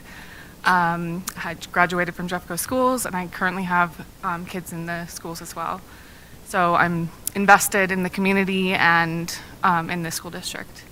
I have a background in environmental studies and master's of engineering in sustainable urban infrastructure, and have done a lot of work with cities and counties across Colorado and the metro area, working on sustainability plans and greenhouse gas inventories in my early career. And then I spent about 12 years in private industry doing sustainability work, environmental work there. Left that and was looking for the right opportunity, and this position became available, so excited to be here. So I'm going to go through, I've been with the district now for 7 months, and I'll walk through kind of what I've focused on, what I've been learning and information gathering, share some observations of what the district has already been doing around sustainability, and then outline a plan for how do we bring all of this together and progress sustainability at the district. So as Mr. Gatlin mentioned, part of the role is energy management, and that position was vacant for a little over a year, and so I immediately stepped into that role. So part of that is managing our utilities, making sure that we're paying accurate bills, making sure that we're tracking our energy usage, water usage, waste, that type of stuff. We do have to report to the state of Colorado for building performance energy. And so I'm currently in the process of doing that reporting, going back through and making sure that our data is accurate and that we can report it to the state. Doing additional data gathering so I can do a baseline assessment on where are we at currently. And that includes everything from energy, so kilowatt hours and therms and buildings, transportation, waste, and water. And then meeting with people in facilities and transportation to understand building operations and our transportation. So part of building operations is understanding how maintenance works, how we do construction, what our technical guidelines are, that type of stuff. That's most of the energy management role. And then I've just been jumping in and supporting schools where they're at. So There's been a lot of schools that have been excited about a sustainability manager, have reached out to me, and they have green teams and environmental clubs. So I've been meeting with those kids and teachers who are excited about it. Jeffco has historically participated in Renew Our Schools, which is an energy education program. I think the last time we participated was in 2023, so I got that online again. So we have 3 schools currently participating in that for the spring season. And then I've been supporting schools in their waste diversion efforts. There's a lot of enthusiasm around specifically food waste, but also recycling. And so we have some schools that are already doing composting and that type of stuff with their cafeterias. And I've been visiting those schools and helping to support where I can. Another part of the role is looking for grants and strategic partnerships. So looking for grant opportunities with energy efficiency, water conservation, and electric vehicles, exploring those options. And I'll talk a little bit about at least one of the grants we've applied for already. And then partnering with local organizations and governments that support sustainability initiatives. So there's we operate within many municipalities that have strong sustainability programs, and partnering with those and meeting with them on what we can do to implement programs within our schools. And then just broad stakeholder engagement, talking with staff, students, parents, community members, anyone who is interested and has a voice on sustainability. I've been talking with anyone and everyone. So all of this effort over the last 7 months identified a couple issues or opportunities where we don't currently have a cohesive strategy. So we need a plan in place that tells us the direction we're going to go on sustainability. And then we also, there are parents and community members who don't know what's happening within the district, and they have a lot of questions, and I think that we can improve our external communication on what we're doing and sharing the awesome things that are already happening and then where we plan to go in the future. So in terms of the current state of sustainability, Jeffco has actually had a long history of focus on energy efficiency. And that started in 2012 with the Warm, Safe, and Dry bond, which focused some of that bond money went into building envelope improvements, so window, insulation, roofs, that type of stuff. And then in 2018, the capital improvement plan had dedicated money for LED lighting in most of our schools, and then HVAC improvements and other things like variable frequency drives that help control demand were installed on a lot of equipment. The thing about LED lighting that actually puts the district ahead of other districts within Colorado is that the 2025 ban on fluorescent lighting is causing some issues with other districts, and Jeffco is 5 years, 7 years ahead of that. We still have a lot of fluorescent lighting within the district, but we've done a significant work implementing LED lighting. The district also has a centralized building automation system, which remotely controls our HVAC equipment from a centralized location. So it allows us to set temperatures within buildings, set occupancy, and turn systems off when they're not in use, and control fans and drives from a remote location, which increases efficiencies. The district also has e-gauges, which tracks real-time energy usage on about 99% of our buildings, which allows us to see those inefficiencies in real time, rather than waiting for an electric bill or that type of stuff. The district has also done recommissioning of larger buildings and removed inefficient temporary buildings was a large effort as well. And all of that resulted in a 17% reduction in energy use intensity from a 2014 baseline. Also equates to some rough estimates. I don't have final numbers on these, but it's about 37% reduction in greenhouse gas emissions just within our buildings. And then we do have about 20 buildings that are Energy Star eligible to be certified as well. So the district also has 30 buildings with solar, which equates to about 4.3 megawatts across the district. These were installed in 2011 and 2012 under a power purchase agreement, and they're still operational today. It accounts for about 5% of our total electricity. So in fiscal year 2024, it was about 4,000 megawatt hours. And depending on the building, it can cover anywhere from 10 to 40% of that individual's building's usage. And approximately $432,000 in savings just for fiscal year 2024. Other areas around sustainability, so the transportation group applied for the 2025 EPA Clean School Bus Grant for 2 electric buses. We're still awaiting to see whether we receive that. They have historically applied for that as well and been waitlisted, but continuing the effort to try and get some electric buses. We also have 8 plug-in hybrid electric vehicles that are used for student transportation, and we're currently sourcing level 2 chargers for those vehicles. Water is another area that I have not gotten super deep into at this point yet, but we do have automatic timers on irrigation, replace turf with synthetic athletic fields, and I do know that there's a lot of interest in replacing non-usable area that's irrigated with native gardens as well. And then, as I mentioned before, there is a strong interest in food waste composting and share tables within schools, and several schools are already doing that. And then I have teams, school recycling teams, that are working on advocating for recycling at their schools and looking for guidance on how they can implement that.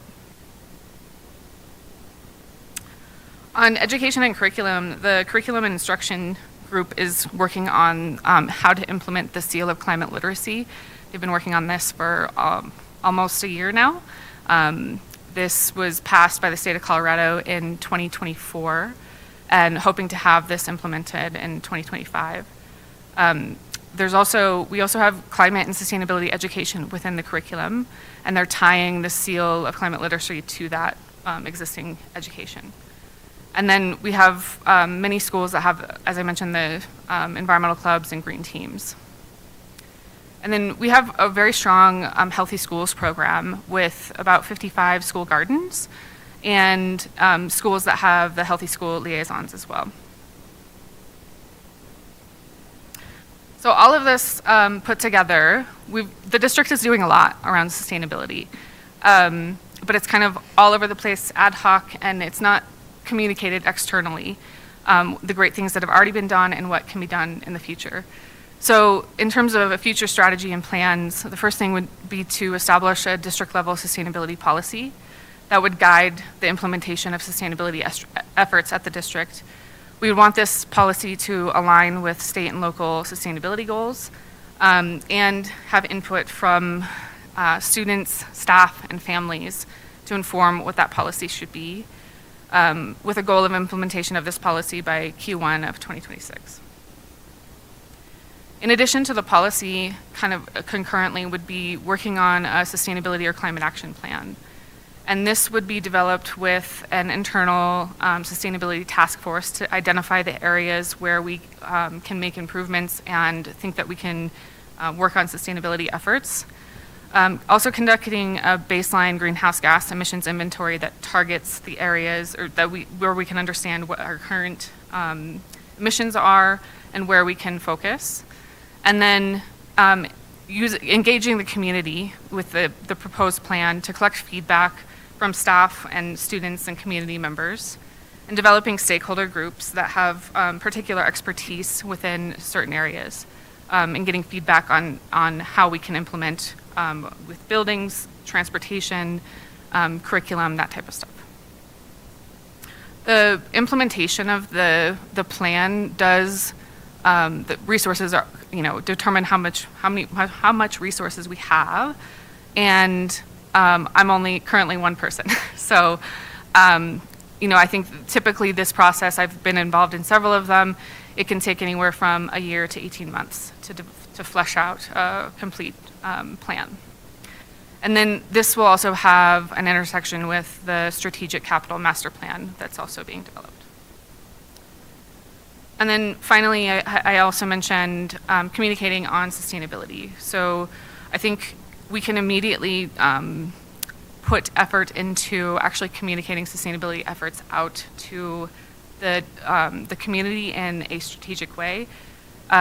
We can make an external sustainability page, highlight what the district is currently doing on initiatives and achievements, share success stories that the schools are doing, and provide resources to staff and students and families to engage on sustainability efforts.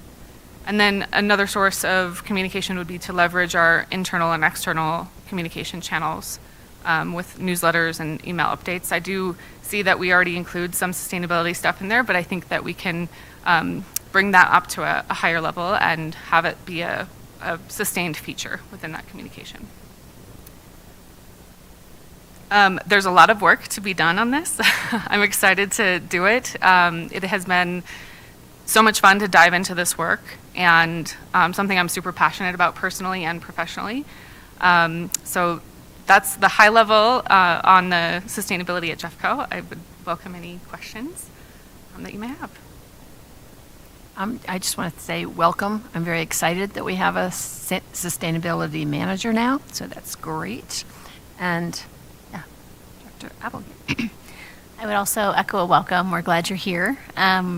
Really glad. This is something that's come up at a lot of our public comments for quite a while now on a semi-regular basis. So I really appreciate you diving in, and I think you're spot on, right? What does the whole plan look like for the district is a pretty big question when you consider everything that's out there. I have a few just questions, and I'm really excited to see the plan and the policy come together. I think that's really what our community is looking for. It's just where are we moving as a whole, as Jeffco? What are we valuing? What do we see as important? I wonder if, in the last session, we heard about the need for a steering committee. And I wonder, maybe this is from Mr. Gatlin, I wonder if there isn't a need for a subcommittee of the CAC that is maybe something that Ms. Teagarden could use as a community resource. Stakeholder engagement is often a big process, and we have committees that are set up to really engage the community, from the FAC to the DEC. And so I wonder if, as we have a subcommittee of that for some of the property work, I wonder if that's not a natural spot for this to fall. So I throw that out just for thoughts and consideration.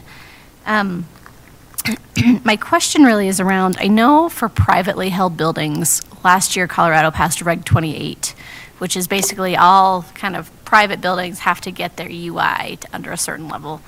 Are there any requirements for educational buildings? I know we were exempted from that, but I didn't know if there was any kind of state threshold or baseline we had to reach by a certain time.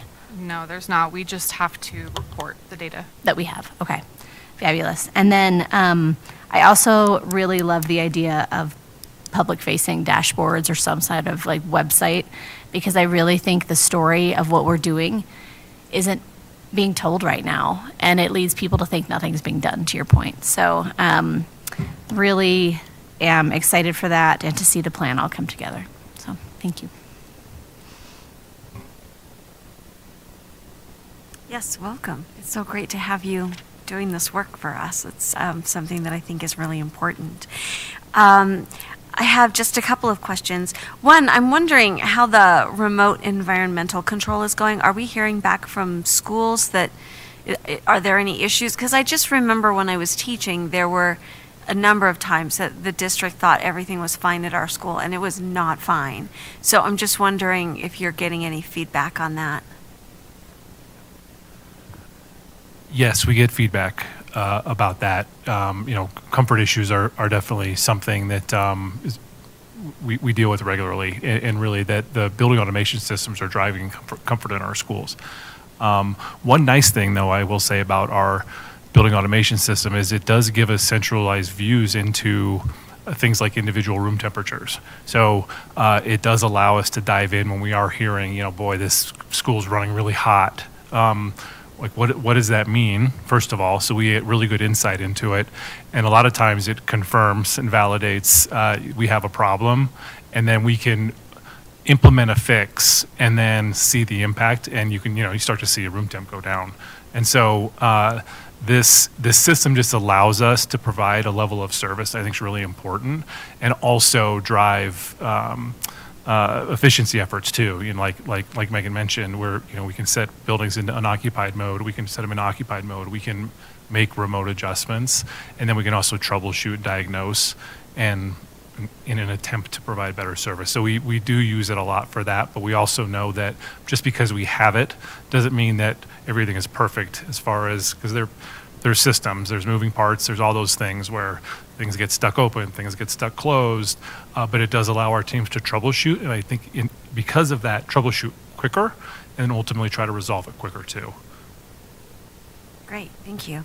And then my other question is, when you look at cost-benefit analysis, does it make sense for us to be expanding our use of solar? And if so, and this may be a question for Superintendent Dorland and for Dr. Kim, is this a potential area where we might look at internships for students in renewable energy? Yeah, so I think solar is definitely something that I'm looking at, and we haven't installed solar since that initial installation in 2012. Part of that has to do with the initial upfront cost of solar. So the current power purchase agreement we have is probably one that we would not negotiate today. So it's a matter of getting the right company that can do it. The other challenge that we have with PPAs is that power in Colorado is relatively cheap. And so the payoff ends up being a lot longer for those companies. The third challenge is installing them on roofs can cause issues with if it is not a new roof. So one of the issues with the solar systems we have now were that some of them were installed on roofs that needed to be replaced in the middle of kind of the life cycle of those solar arrays. And that is a significant cost that was not factored in to those installations. So yes, I'm looking at solar, and I think it's something that we should expand, but it needs to be thought through carefully about how that happens, and the cost with like whether the district owns the arrays versus someone else owns them, and we pay a smaller portion of the utility. And I can just say, related to High School Reimagined, I think we're looking actively across many aspects of our operations and what we do as a district to find opportunities for students to come and learn alongside employees, whether it's our mechanics or our IT team who are doing device repair, those kinds of things. And I think this would be a really great opportunity. Yeah, we do not currently have in-house people that work on solar. So we do have electricians, but we don't have people who are dedicated to solar. I was just going to add on, in my work life, the real job, I run into a lot of foundations who are investing in school infrastructure and a lot around climate. I'll try to start to log those because they surprises me sometimes, the kinds of investments that they're making. So I bet there's some partnerships with foundations and such that would, their mission is environment, so they're interested in partnering with schools.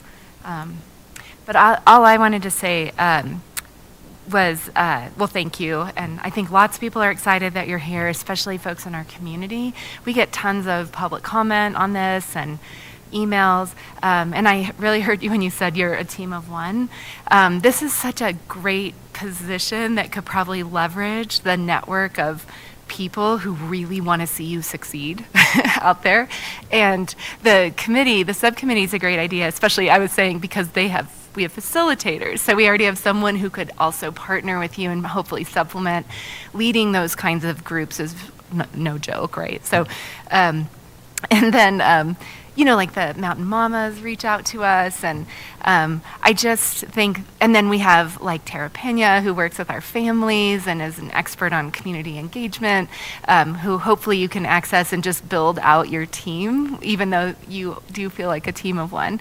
And I really think there are a lot of people right now that really would love to support you in lots of different ways. So I don't know how much you like networking or that kind of thing, and it's probably not in the job description, to go out and build lots of networks and that kind of stuff, but hopefully they'll come to you, and we can hopefully support some of that relationship building that for the district and for your team can really lift this up, because I really think there is a lot here in terms of resources that we can leverage. So I'm excited with what you've shown to start with, and where I'm excited to see what you build in terms of this program.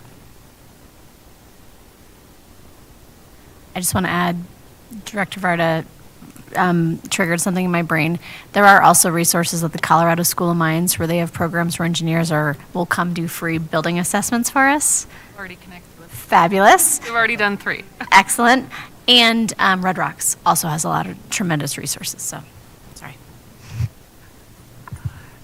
I kind of follow up real quick. If you are made aware of groups or organizations that are willing to invest, please pass those. I'd love to get eyes on that for sure. Yeah. Thank you. So, welcome. I also wanted to say welcome. I'm Erin Kenworthy. We haven't met in any official capacity, so I'm just going to introduce myself. I'm thrilled that you're here. The community is thrilled that you're here. I also want to make sure that you don't get overwhelmed by community enthusiasm, which I know can happen. And so I want to express gratitude for this presentation and for listing the things that are already going on. I am so grateful to have it all, to have written it down in one place so my brain can process that we are doing a lot of things. Thank you for coming here the first time you're talking to us and lifting up the work that has already been happening, and then telling us where you think we need to focus and prioritize. And so I wanted to ask, when we talk about having a committee of some sort to support your work, are we thinking of wanting to have a task force that is focused around a single issue or project, or something that's more ongoing, kind of like our advisory committees? It's what I'm curious about.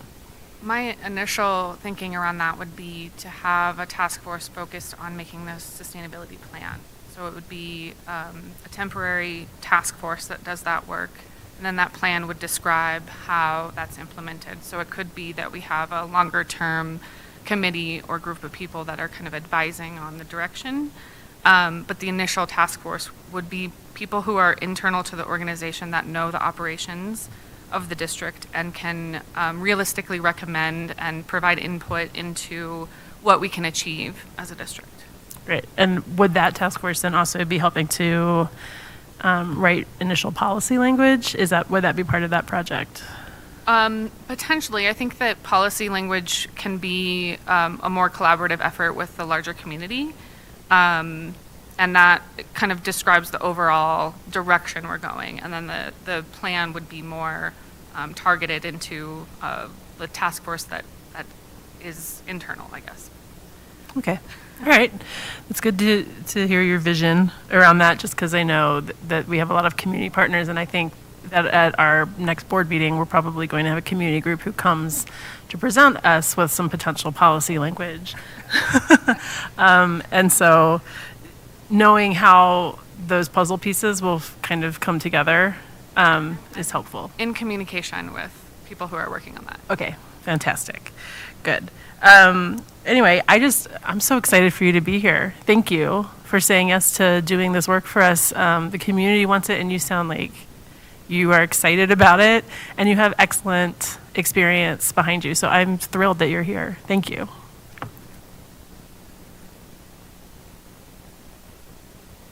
I want to reiterate that I'm thrilled you're here as well. I have a couple of questions. I appreciate the presentation here and giving us information on what we're doing already, which is great. I would be interested in knowing which 3 schools do we have that are part of the Renew Our Schools? Mount, oh, hold on, I wrote it down. Mhm. Wheat Ridge High School, Elk Creek Elementary, and Devlin. And what got them to be part of the Renew Our Schools? Have they implemented something already, or have they just committed to doing it? So I had sent out something in the Jeffco brief for any schools that were interested in participating, and I had several schools reached out, but those were the ones that showed interest. And facilities had offered to sponsor 5 schools in that program. So we could still get 2 more if you keep nudging, or? So the program is it starts over a 5-week period. And so they do it in the spring and then they do it in the fall. So I would like to also do it in the fall as well. Okay. Also, on the share tables, I've gone with Mr. Gatlin to some of the cafeterias to see what they're doing and what their challenges are and so forth. And give me more information on what a share table is, because I know there are a lot of restrictions on the use of food, and that it can't be unwrapped or it can't be, recycled. And so what does the share table mean? So it would be food that comes from the cafeteria that's unopened and the kids choose not to eat, and they would set it on that table so that other kids could eat it if they wanted more. So it's kind of like we force the kids take a vegetable and they say, I don't want it. And then you say you have to. So they just take it and put it in the share table. Yeah, and I'm not quite sure what, I know that they have to take the vegetable and the fruit.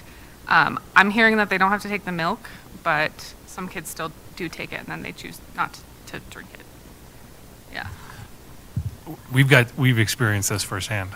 And you're exactly right. We make kids take things, and this is an attempt, though, to remove those items from going right into the trash and putting them on a table. And if there are other students or anyone that comes into the school that does want access to some of those items, they have that.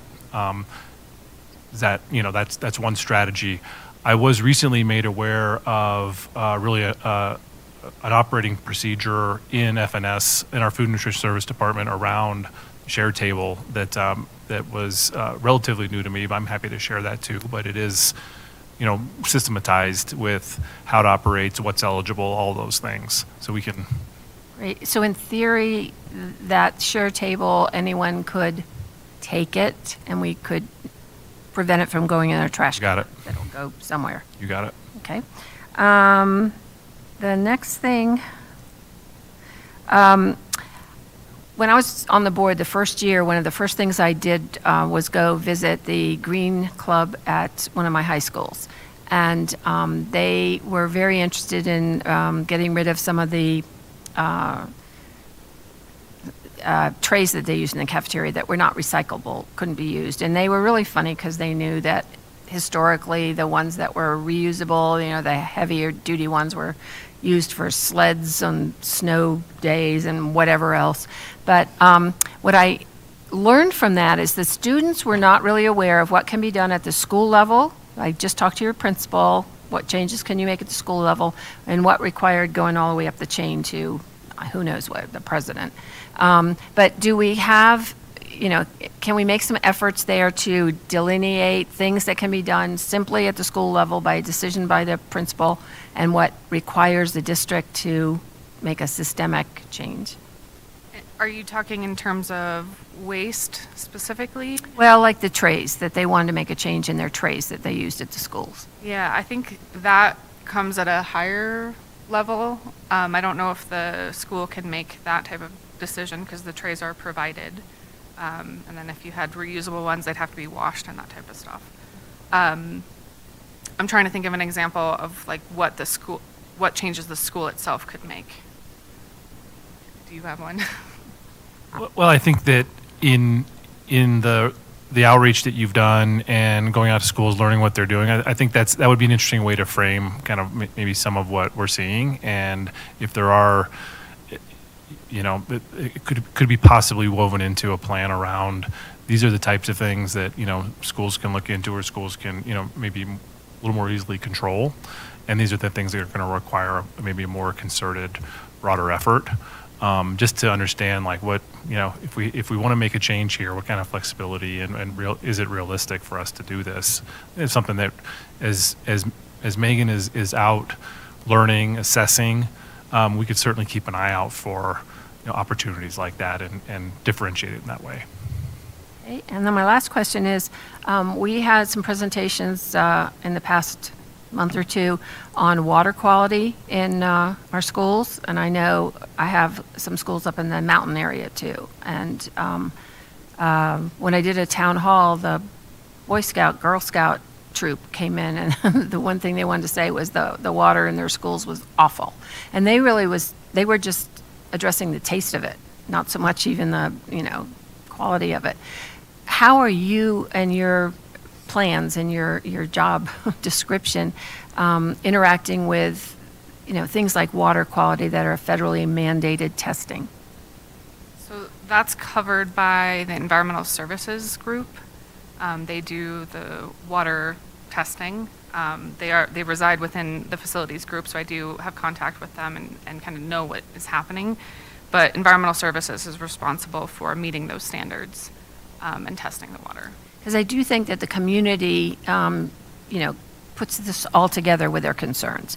And I think it'd be important for them to know who's responsible, who do they communicate with, and Yeah, so you're wanting communication on like how to facilitate answers to questions Right. around water quality. Right. Okay. okay. Yeah.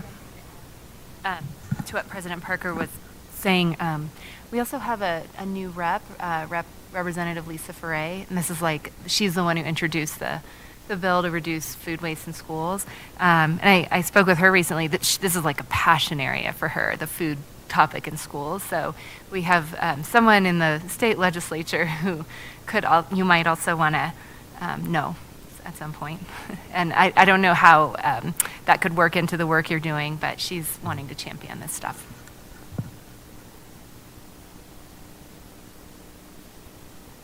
Okay, well, I do know that the Mountain Mamas are going to be following up.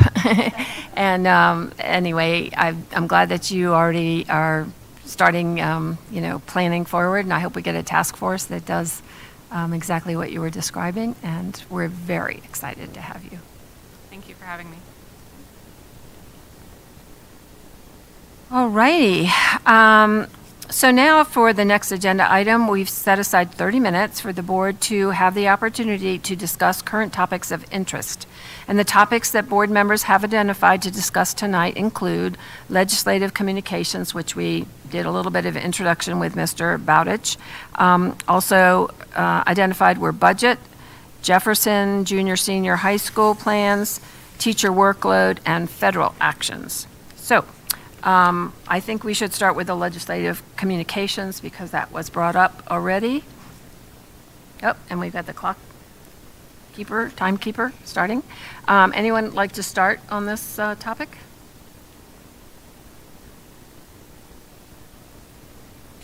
I do think it would be helpful if we had a consistent process, like when we go through and we decide which bills and resolutions we want to support. And we've done it, I think, several different ways. I know that our first year we took a vote, but we did it really fast, and we didn't really have a chance to even think about it. I know this last time, before this, we took a vote. I do think there's something to be said for introducing it at a study session and saying, this is what I'm interested in, but then taking an actual vote the next week, because it does give our constituents a chance to react to what we are considering and letting us know what they think. So that's my 2 cents. I will also say, based on our,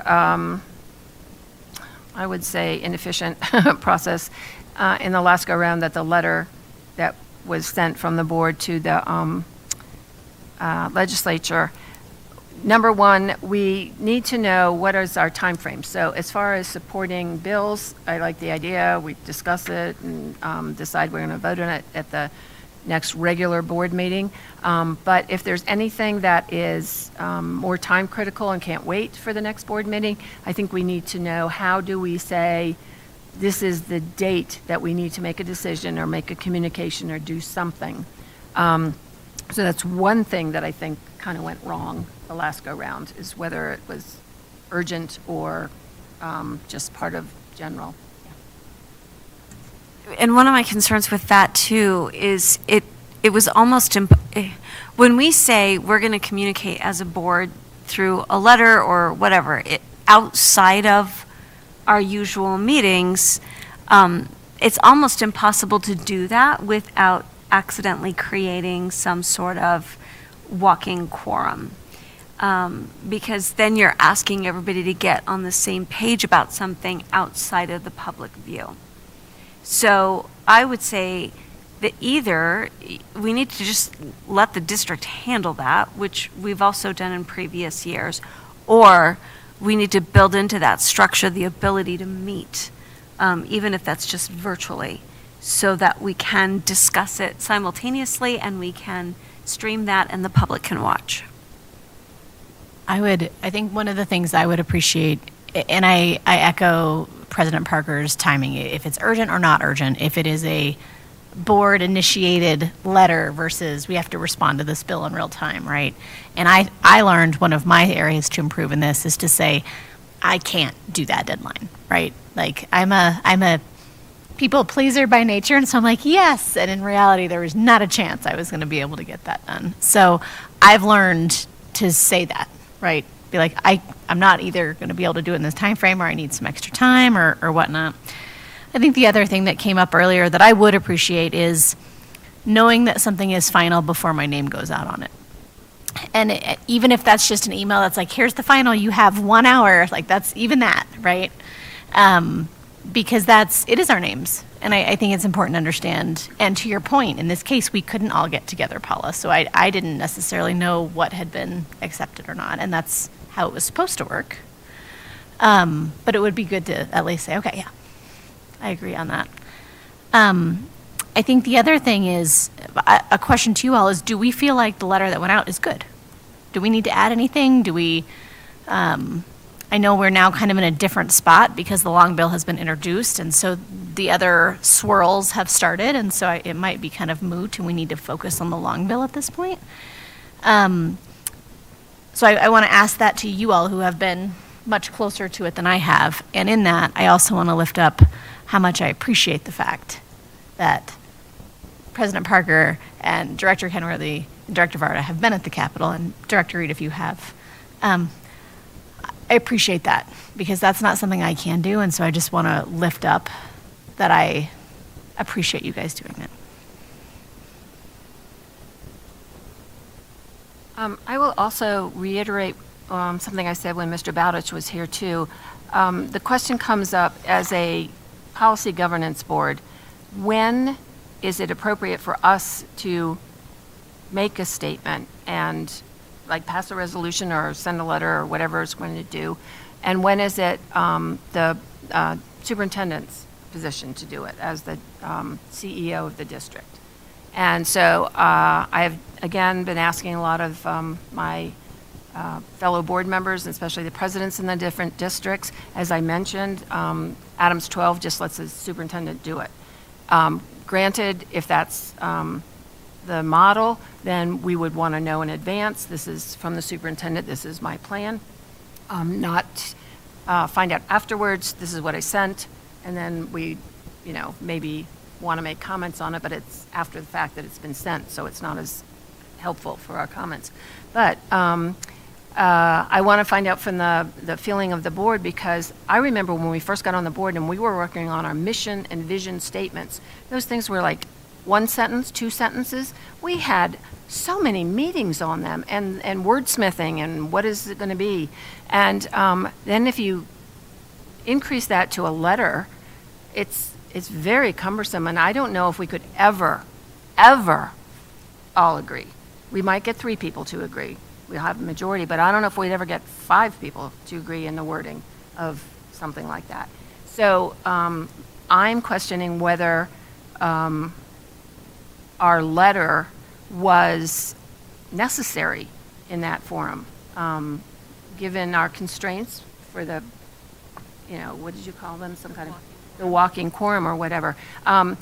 Because the way it was done, there was a draft, and then some people gave feedback, and so the draft was changed based on feedback, but there was never any option for everybody to say, I agree with that feedback. It was kind of like, okay, here's a change because somebody recommended it. Oh, now we're going to make this change because someone recommended it. So when we want to say what our board position is and whether or not it aligns with the superintendent, I'm not sure we can do that. I'm not sure I know what the board's position is on these things. So I just wanted to find out, when is it appropriate for us to do this whole exercise? Well, and I also want to, in that, and to Director Reed's point, is it possible to say, and we need an hour live streamed meeting via Zoom or here, whatever, to walk through it?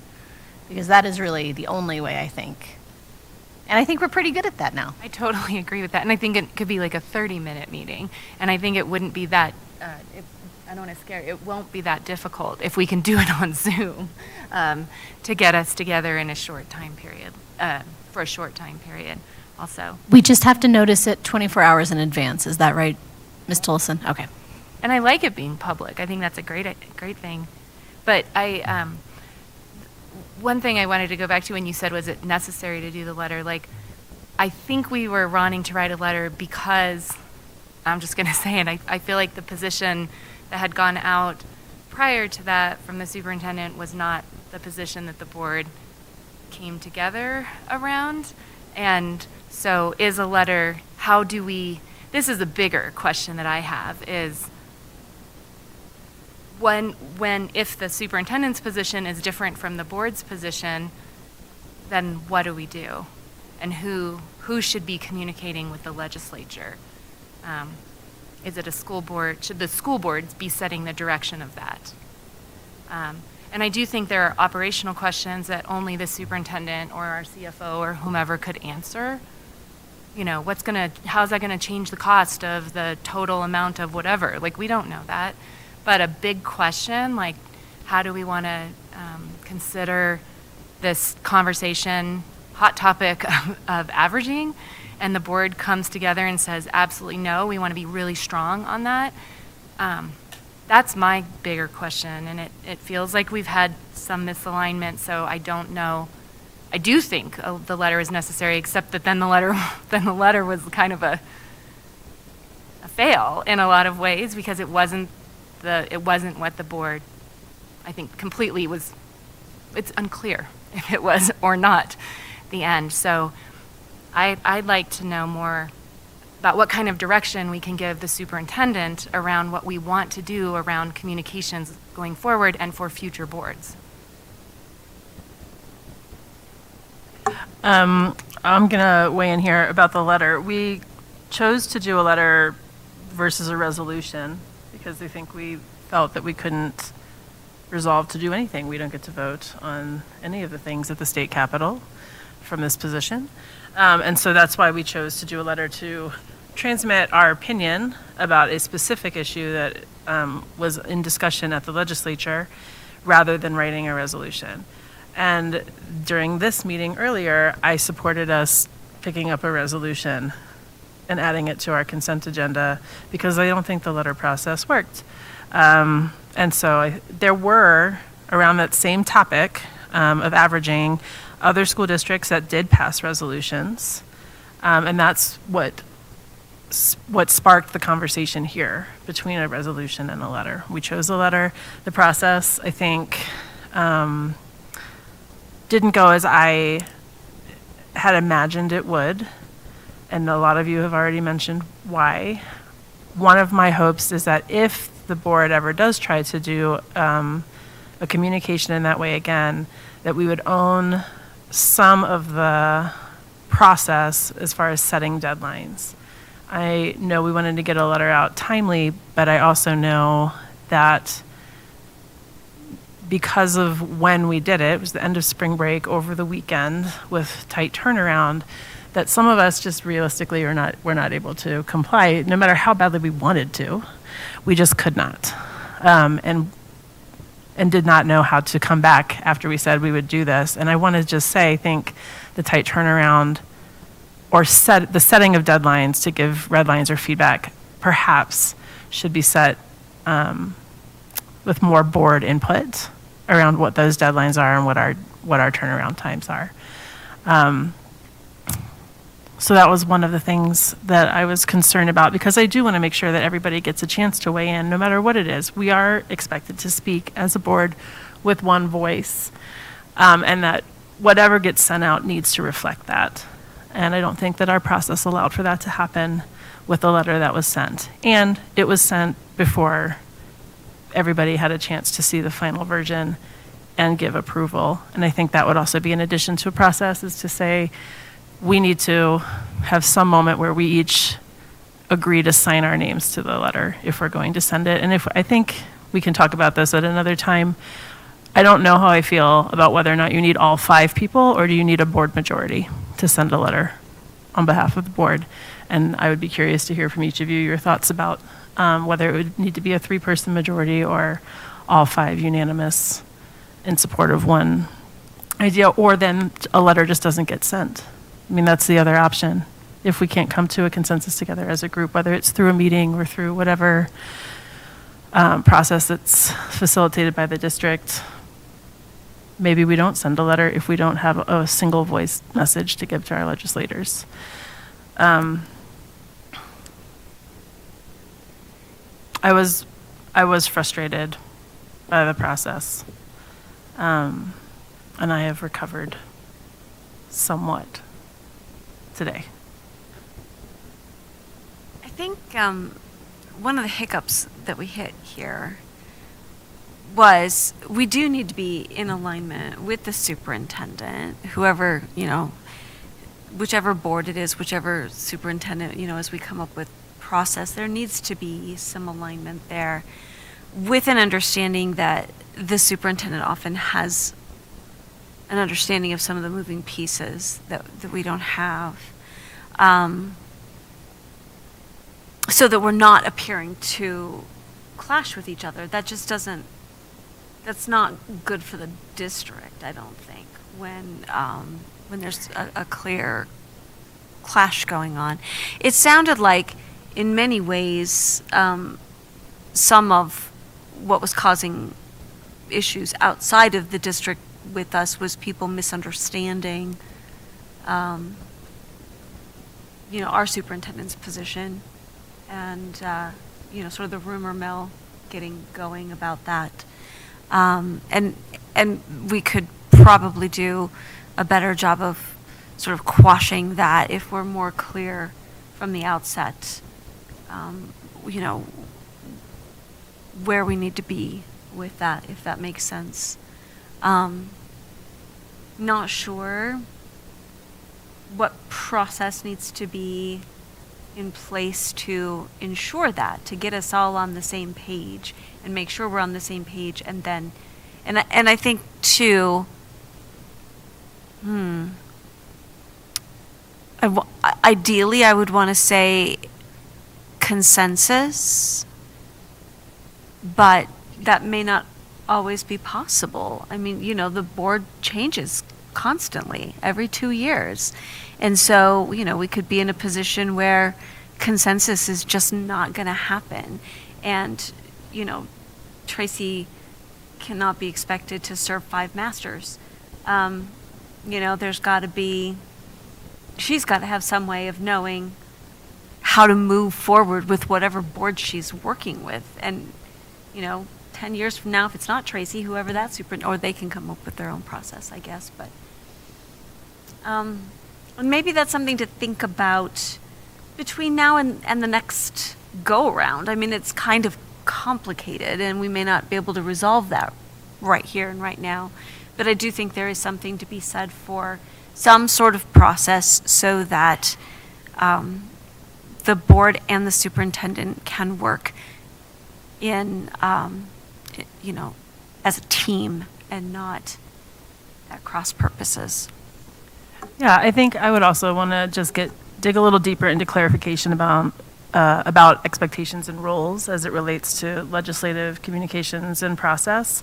I know that one of the roles of the board is to set the legislative agenda, but I think that may have come with some assumptions about other interactions or communications with legislature or executive branch of the state. And so I think we need some clarification around expectations, who does what and what's within their purview. And just getting a little clearer on that would also probably help us avoid some of the difficulty that we had in the last couple of weeks. I will also say that I'm extremely frustrated by the process that didn't work for the letter. And my ideal, especially for a policy governance board, would be that we set our agenda. I think we've been fairly successful with that for the last few years. So we have our legislative agenda that Mr. Bowditch gives to the legislature before anything happens in that session. And the superintendent's aware, these are our priorities.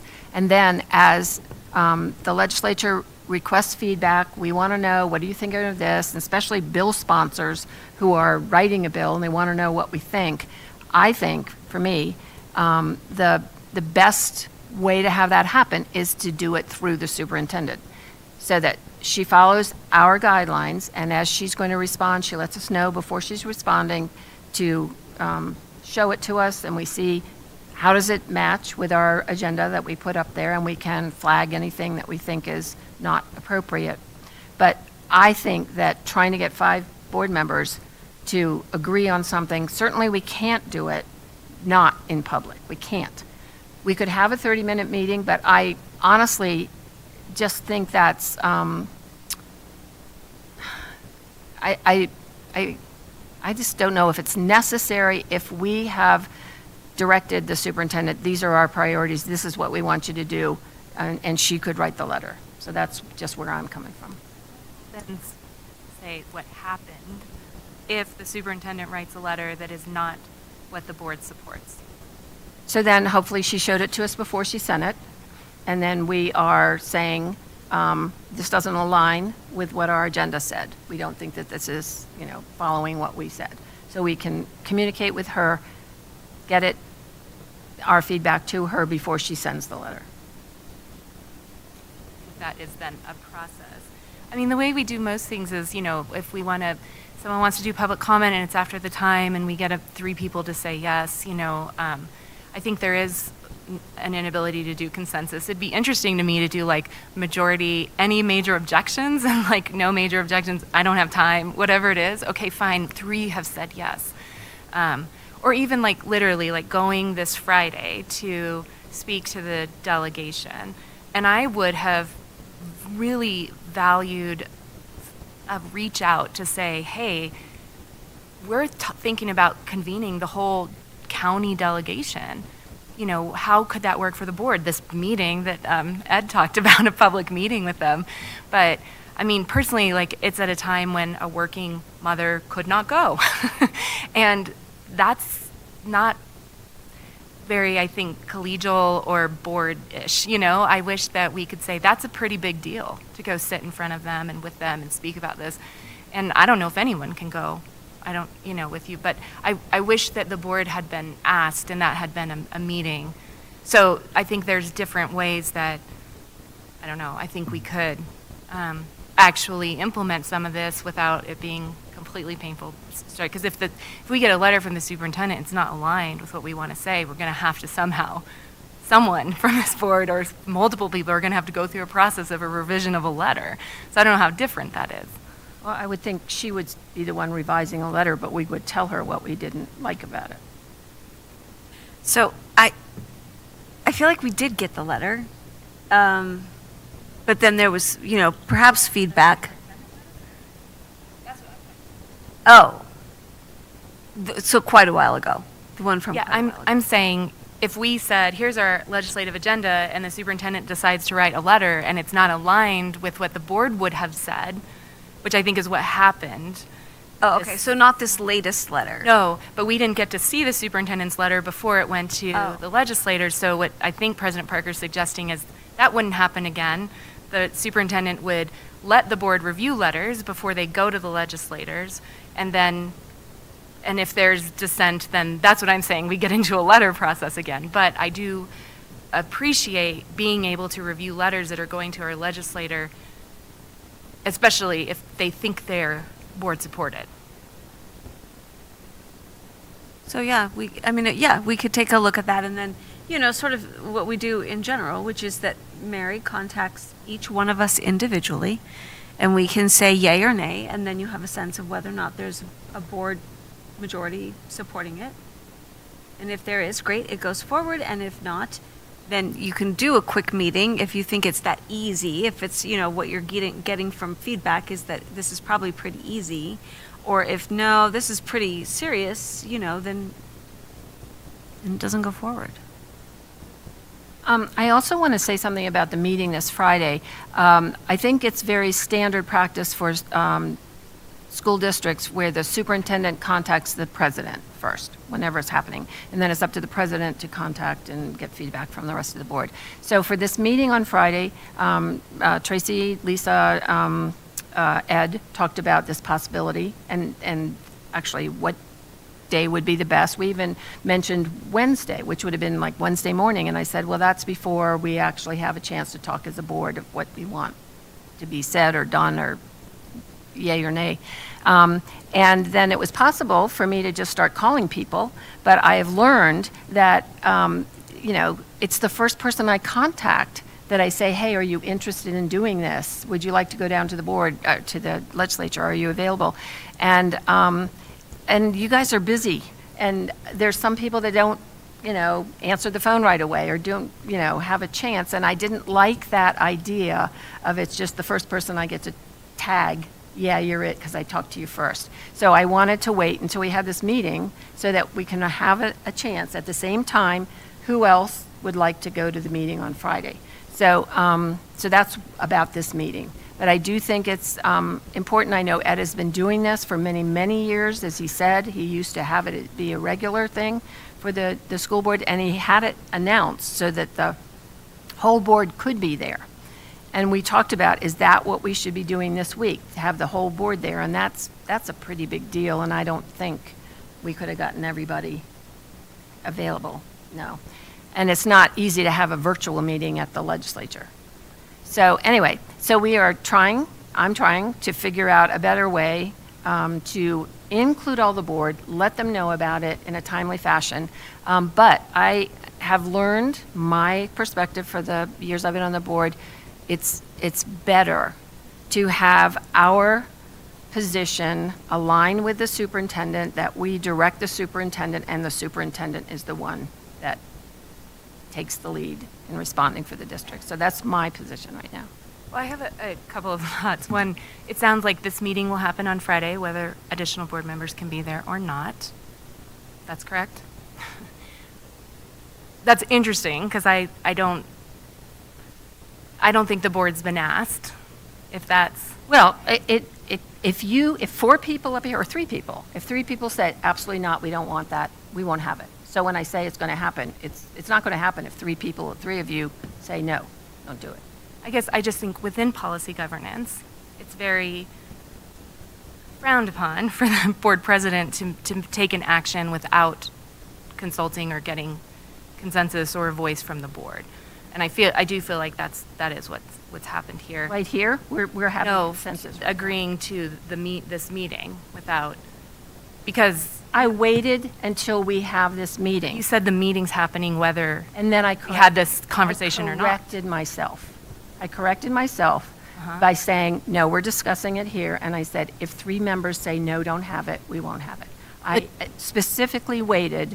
I did not say, let's go down this morning. I said, let's wait so we can talk about it at the board meeting. Can I offer a potential process solution? So what I'm hearing is Director Varda would have liked to have been able to go, but can't because of the timing. Well, and so where I'm going is perhaps when this is coming up, could an email have been sent by our new amazing executive assistant to each of us with you on copy, like we do? Well, but ask, is we were hold on. Saying, hey, we're trying to schedule a meeting. Is there a date that works for most people? And I know that is an extra step and a whole bunch of work. But what I'm hearing is the date was picked, and I know you picked a Friday and you thought about this meeting, which I really appreciate. But what I'm hearing is, I think, can we be a part of picking the date so that more of us might have had the opportunity to go. Is that a fair statement? And I'll just take it one step forward. I don't think it's surprising that I don't think the superintendent's messaging has been aligning with the board, and yet now the superintendent has a meeting with the delegation. So, I actually want to clarify. If Ed were here, what he talked with us about was if there is confusion about the position, then it's very appropriate for the superintendent and board president to go to the Capitol. What he was talking about tonight was a practice 6 boards ago, because he's been the lobbyist for the district for a long time, where they did do a legislative breakfast down at the Capitol during the session. I knew that was something they used to do, that it's not been a request of any board that I've worked with here to do it again, and Ed hasn't suggested it. And so I think what he was contemplating this Friday was for us to go down and just talk with legislators, to say that we're available, we're at the Capitol. I think anybody on this board, any citizen in the state of Colorado, has the right to go to the Capitol and talk to their elected officials. Superintendents go down, board members go down, sometimes together, sometimes apart. So what was contemplated for this Friday was not we've reserved room 2E for the board delegation meeting. It was just, we're going to be here. We understand there are some people saying different things about averaging, not averaging, 1448, not 1448. Different districts are lobbying for different things right now. And so Ed was saying, why don't you guys come down here and hang out with me? We can pull legislators off the floor to see if they want to come talk to us, or we can be in this area and people can stop by on their way in. It was not contemplated as a formal meeting. it's helpful, because that is what it sounded like. So if we could, well, I can go anytime I want, as you just mentioned, but, because I was already thinking of going on Friday, but I can't go at that time, so maybe I'll just contact Ed and let him know that I will be there later, if anyone wants to join me. So yeah, I just want to say, as the board president, I am trying, and not always successful, but I'm trying to figure out the best way to include everybody and make sure that we all get to hear about it. So as I said, when the question of what day works, I specifically said we shouldn't do it on a Wednesday morning because we're going to have a board meeting Wednesday night and we can talk about it. So that was at least my effort to make sure that everybody got to know about it. And then we can discuss it. There are times when there's not a meeting coming up in the week. There's 2 weeks before we're going to have the next board meeting. And so I have come to feel that I believe we need to trust our superintendent to give our message. And if she doesn't give it, then we have to give her that feedback that she's not doing it. And we want some corrections taken. But trying to get all of the board members available on the right time frame to review a letter or review anything that we're going to do hasn't worked for me. And if somebody else has a way to make it work, I'm open.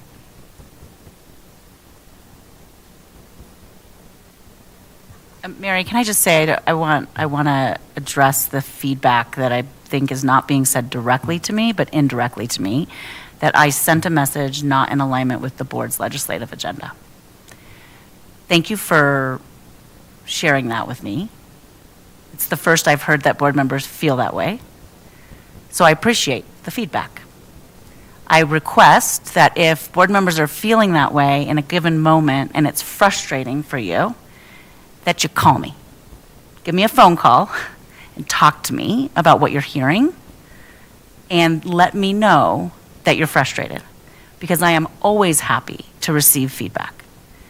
Let me also share that I think this is stemming from the message that I had Ed send to legislators to clarify when we heard a rumor that was going, he heard a rumor, Senator or Representative Kolker, I don't know which one, sorry, shared with Ed that he's hearing Jeffco doesn't support averaging. So Ed said to me, we need to clarify. And I said, great, let's clarify now. So we drafted a message. It was not signed, as Director Varda has pointed out. In that message, the first point was maintain averaging, which was in alignment with the board's legislative platform. We then were in an environment, and by the way, things changed so quickly, the context we're all operating in, right? We were also in an environment where they were debating possibly doing 1448 or not doing 1448. We were also in an environment where we had a governor talking about phantom students and asking us to take averaging off the table completely, right? We were worried about losing it to the tune of possible revenue shortfall of $24 million. And so in the moment, I said, Ed, send the message. We support four-year averaging. Send the message that if given the $1 billion shortfall, they have to adjust that at all, we would think about 3-year. If there's a 1448 implementation that helps us offset, are you with me? The loss based on a year loss of averaging, and send the message that we strongly support advocating for the maximum amount of funding to be put into K-12. We can split hairs and debate this, and I'm happy to have that conversation one-on-one with each of you. I don't feel like that, I didn't feel at the time like that was in opposition to the board's platform or the board's guidance to me. If any of you feel that way, I am happy to hear that feedback. I don't feel that it was. I do think we probably had some people, because we had if you can't do 4 years because of the $1 billion shortfall, then at least do 3, and offset it with implementation of a percentage of 1448 that actually helps districts make up for that lost year of averaging. I mean, these are the kinds of nuanced conversations that Brenna and I can have with Ed and the state legislators because we understand the moving parts.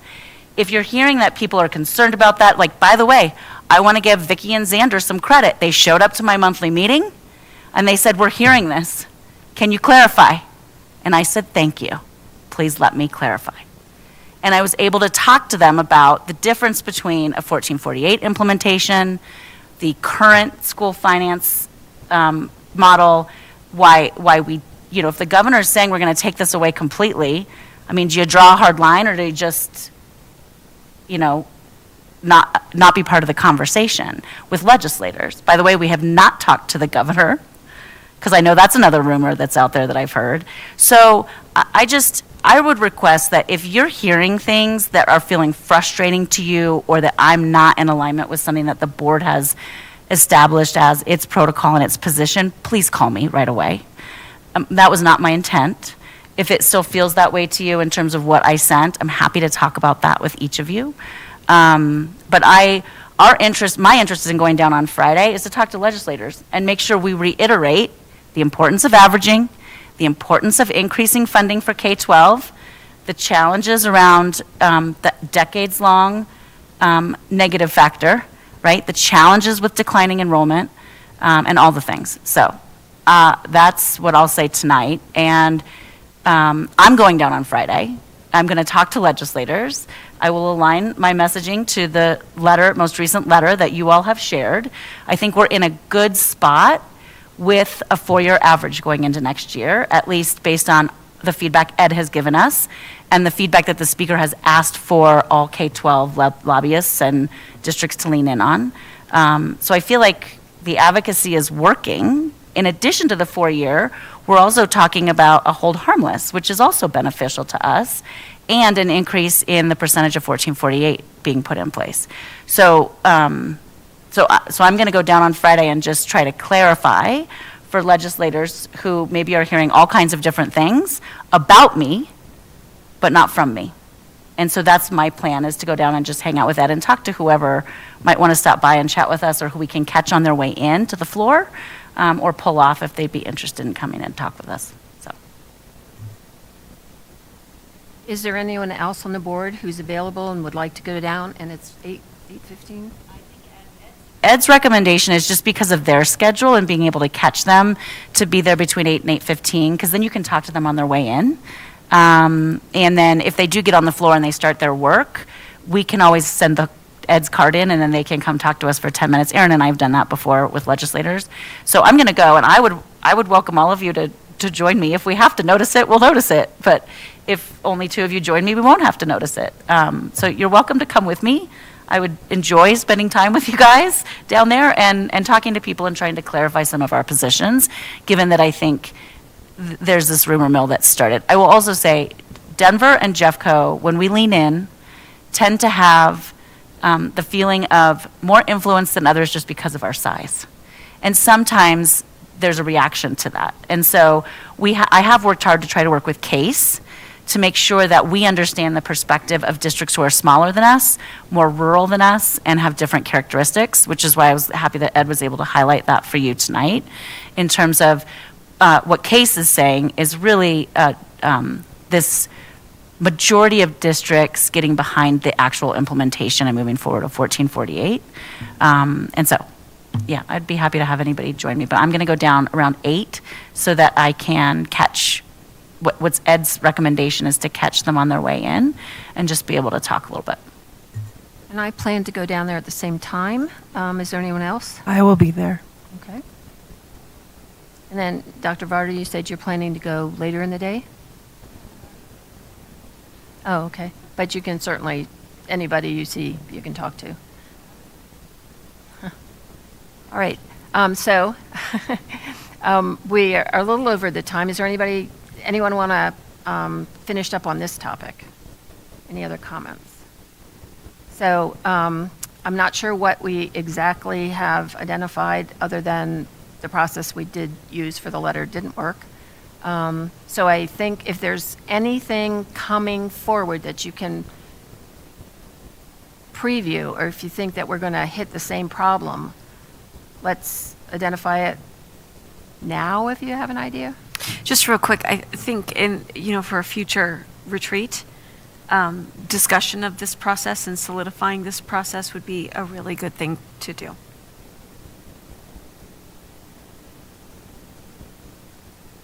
All right.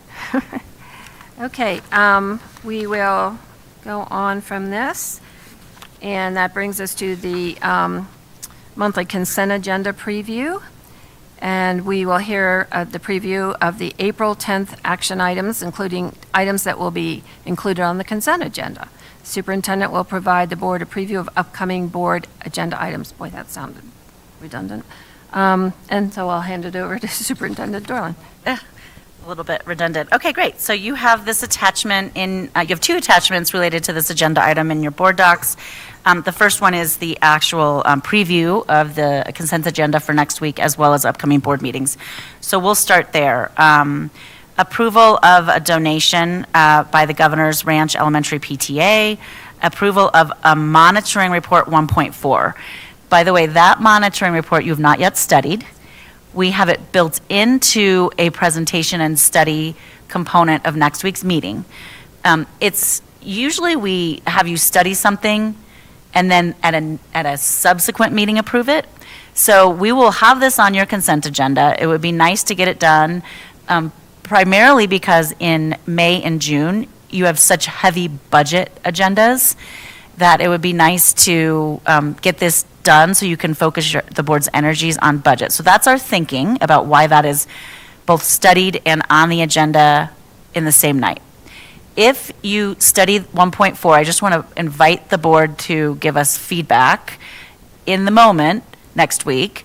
If you study it and you don't feel ready to approve it, you can pull it off the agenda. You can ask us to move it to the next regular meeting. You can reconsider it as an agenda item on your consent agenda if after studying it you don't feel ready to make a decision one way or another. Okay. All right. The next one is the supplemental funds notification, which is what you have every month. Approval contracts in the following order. Houghton Mifflin Harcourt, this is our elementary literacy curriculum. Food and Nutrition Services has several that you'll see related to products that we have on our menus. A contract amendment for Lexia, which is an intervention that we use for literacy. A contract award for athletic trainer services with Children's Hospital. A contract for Apple, which allows us to buy the devices and tools that we use that are Apple products. and approval of a contract for Perkins Eastman. You heard Megan talk about the plan, the sustainability strategic plan being connected to the strategic capital plan. And so this would be a contract approval for Perkins Eastman, who won the RFP to support us at developing our new strategic capital plan. Approval of contract award to BC Interiors, and OS Schools. You'll see some more. That's a charter component for you to approve. And there'll be more information about each of these contracts in your board docs next week. An award for a company called Meteor Education and Verco. The last one. Can I ask one question Yep. before we go to the last one? On the food contracts, is that for like the next calendar year? Is that for the end of the school year? It How long is that for? For the next calendar year. Okay, so it's, all right, thank you. Yeah. We shouldn't have more of those coming. They're usually annual right around now for the following fiscal year. Great. On the HMH, it says that the purchase was, or the board approved a purchase not to exceed 2 million, and this is 4 million. Is this an increase we didn't expect? Go ahead, Kim. Yeah.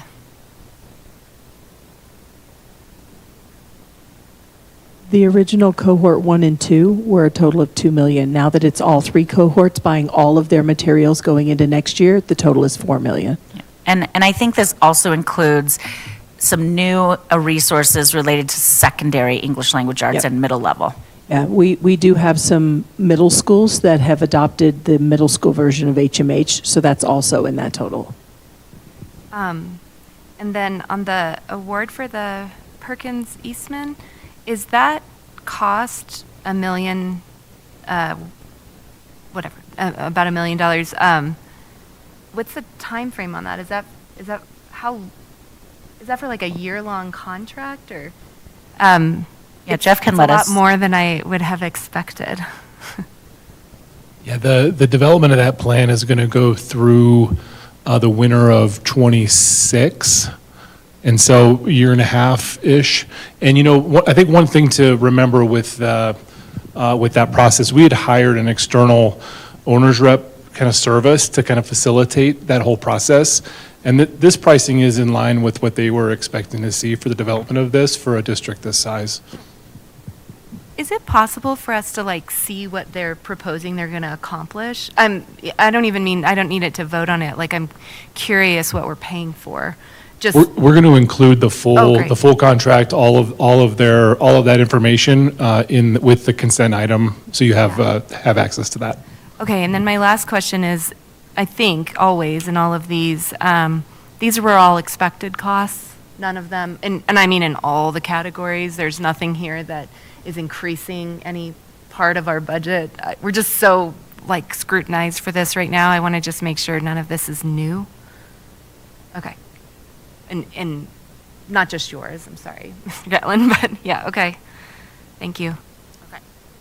So this last one is actually one that we need a little bit of guidance on from the board. So tentatively, we have the second attachment in your agenda item tonight is a resolution regarding the Arvada Aquatic Center. And so if you'll recall, the board received a presentation from the city of Arvada requesting for additional funding to be contributed from our capital reserve to the overall cost of the Arvada Aquatic Center. We had presented and talked about some options for the board, the full amount, a partial amount minus the LEED certification, or some other amount. We need some direction from the board. This is contemplated to be on your consent agenda. We need to fill in a dollar amount at the board's direction, and then next week, if this is an item that the board wants to vote in favor of, then it would be part of your consent agenda, and you can just vote for it along with the other consent agenda items. If this is an item that the board is not interested in supporting, then at next week's consent agenda item, when Mary asks if board members are interested in pulling anything off, you could pull it off and have a separate vote so that everybody could make a decision if there was somebody interested in voting no. And we have talked at length with it, we've provided information to individual board members over time about this topic. The city has come and publicly asked the board for support, and it is now time for the board to make a decision. So if there's a board majority, if everybody wants to vote yes, it stays on the consent agenda. If somebody wants to pull it for a no vote, then every individual board member would vote separately on it and be able to make their own board member decision related to this item. I mean, you can do that for any consent agenda item, but this one, we had indication that there might be some interest in somebody pulling it off. So, and we need direction on the dollar amount.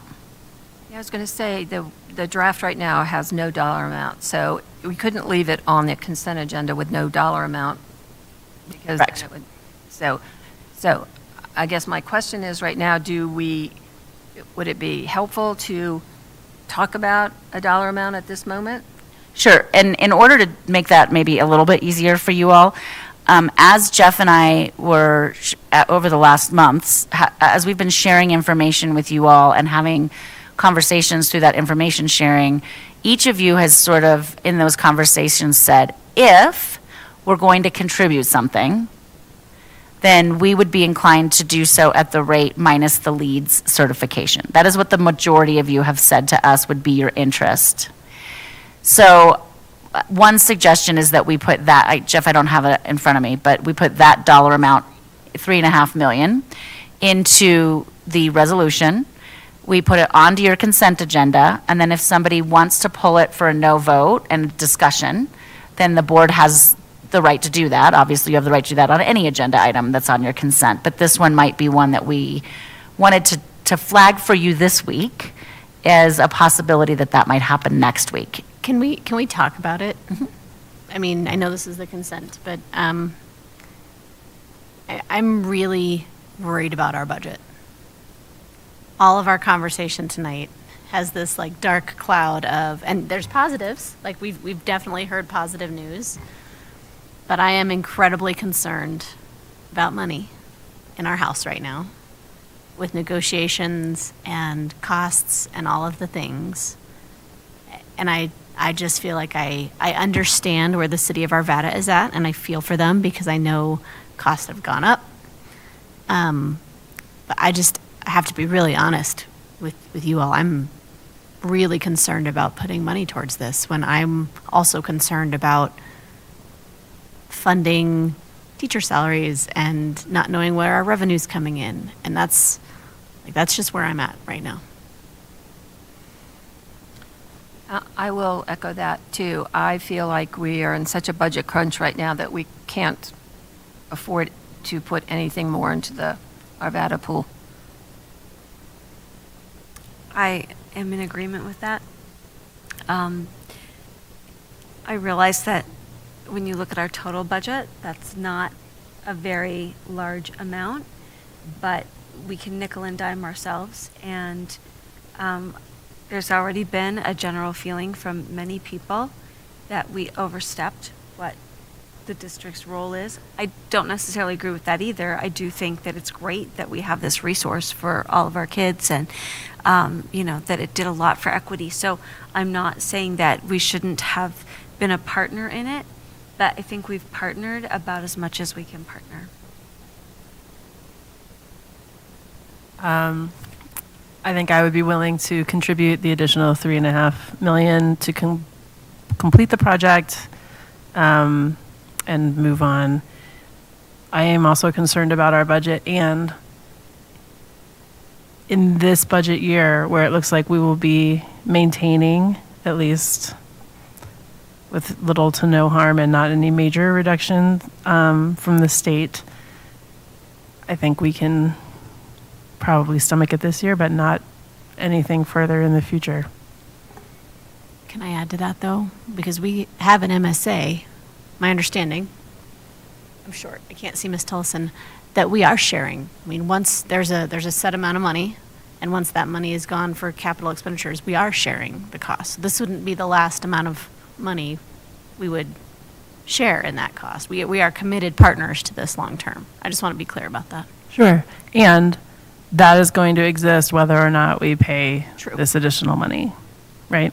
Absolutely. So this is a one-time cost for finishing out this particular contract, and then the ongoing maintenance and upkeep is what that agreement is for. Is that And accurate? capital. Yep. So I would be willing to vote in support of paying minus the lead certification costs, the 3.5 million. I don't know yet.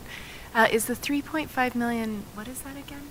For? Increased construction costs is what our memo said, I believe. Like when all was said and done and the bills came in, that was the leftovers, what, 7 million? And they're asking us to pay half. We can resurface the presentation that the City of Arvada presented to the board in this fall. And then we have a memo that Jeff has created. It's like a cost-sharing percentage of the overage minus the investment that the city made in leads. Jeff looks like he can jump in. Yeah, the total overage that in the presentation that we received from the city of Arvada was $9 million. Part of that was about a $2 million cost for the lead component of that building. So if we subtract out the $2 million from the 9, we're at 7. And so that's how we're getting to the 3.5, splitting that 7 million. What I would propose is I don't think we have consent to put it on the agenda, and maybe we can each ask some questions in the coming week and put it as a vote item. I don't know. What's the thought? When you say we don't have consent to put it on the agenda. The consent agenda, I'm sorry. Yeah. I would be pulling it off if we put it on the consent agenda. I'm just going to share that openly now. There's nothing wrong with that. Yeah.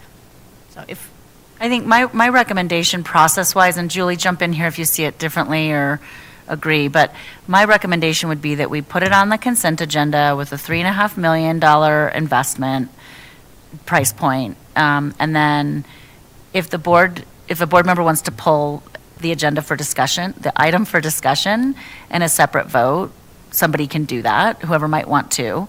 That allows you to continue the discussion publicly. And make a public vote, which then gives us the authority to share with the city of Arvada what our board's decision was. If the alternative would be because there's a majority that says no, so the alternative would be to not put it on the consent. What's the alternative? To put it on there with a 0, or? I mean, we put could it on just, with what? Yeah. we could just, I'm looking at Julie, but I think what we could do is just say there was not a majority of the board who was interested in taking up this issue, and so the answer is no.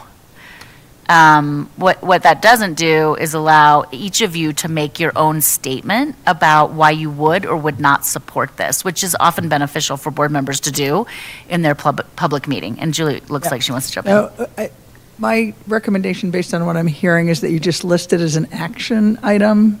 Oh, Don't have to instead of have the a consent. full presentation, because you obviously don't have a consensus. I mean, it's a little tomato, right, thing. Do we pull it off, or do we actually list it as action?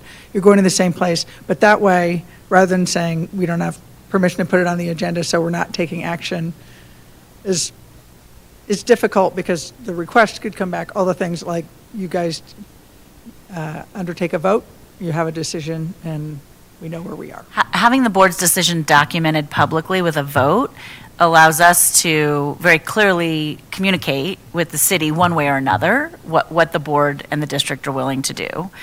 I would need, if we do what Julie's talking about related to just making it its own action item and not including it on consent, which makes sense to me, Julie, I would need some direction from the board about how much of another presentation do you want versus the memo's attached, have a discussion, take the vote. that's what I think it is. Okay.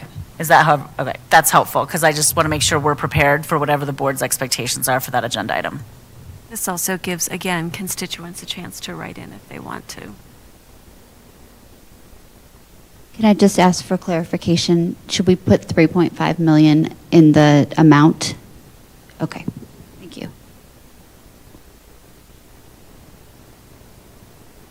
Okay, so just to summarize, we're going to update it with that amount, and we're going to make it a separate action item on its own. Great. And Jeff, and maybe you can answer this, you don't have to answer this now if you don't have it. I know when the city came and asked for the money, I mean, the pool's open. This is really just to be a good partner to them, right? We're not contractually obligated, but this is their request, and Julie, do you want to answer that from a contracts perspective? Under the plain language of the contract, you're not obligated. So, yeah, and we can resurface. We also had a memo from our outside counsel kind of summarizing that, and we can add that to executive content for next week. thank you. I was able to talk to Kristen about it, and she explained a whole bunch of all of this and that part of it. And I do think this part might be a little unclear from what she was saying, like not black and white. You don't pay this. I think it was not as clear, but that's what I remember. Not to contradict you. I'm sorry. I think there might be a little, like, they might think it says something different than we do. I'm not 100% sure. Okay, I'll send in my questions and maybe see if I can speak to Ms. Tolleson or Kristen again. Yeah, and Kristen had like all this history, which was really helpful too, so, yeah.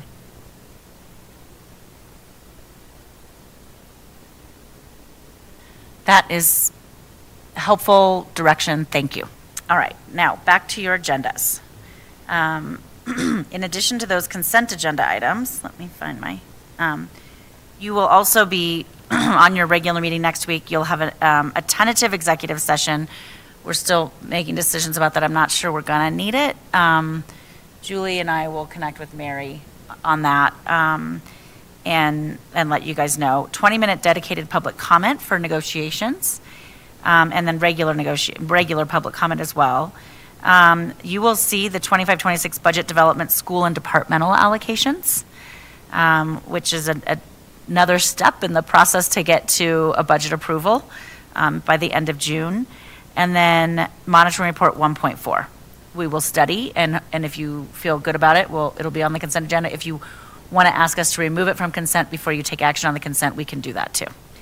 And then you'll see in May, study session is, we are having public comment during the study session because, why are we doing that? Lisa, I know you told me, now I can't remember. Sorry.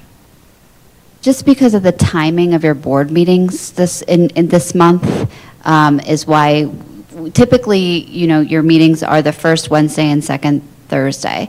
But because of graduation schedules, we had to move the regular meeting to the end of the month. We wanted to ensure that's really May is when negotiations hit their peak, and so we wanted to make sure we gave folks an opportunity. Yeah, and by May 29th, people are winding down and gone. And so we want to make sure that you all have a chance to hear from constituents, especially during this time frame of negotiations. So May 7th, you'll have some public comment for negotiations. You'll have your board dialogue time that you just had this evening. DAC will be coming to collaborate and share with you. JSLB will be coming. We're going to study EAP services and Jefferson Articulation Area Plan, an update to the board on where we are with that. Another study session on the 9th will include the charter school application, Free Horizon Montessori. You will study the proposed budget, which is required by statute, X number of days before you approve it. You will have a board calendar for next year to review, and you will be studying your board committee appointments. In the regular meeting, which is not until May 29th, we will be doing the superintendent's mid-year check-in during executive session. You will be finalizing board committee appointments. TD-PAC will be coming to speak with you and studying or looking at and possibly approving monitoring report 3.1 and 3.3. In June, you will have your dialogue, the board's dialogue for 30 minutes.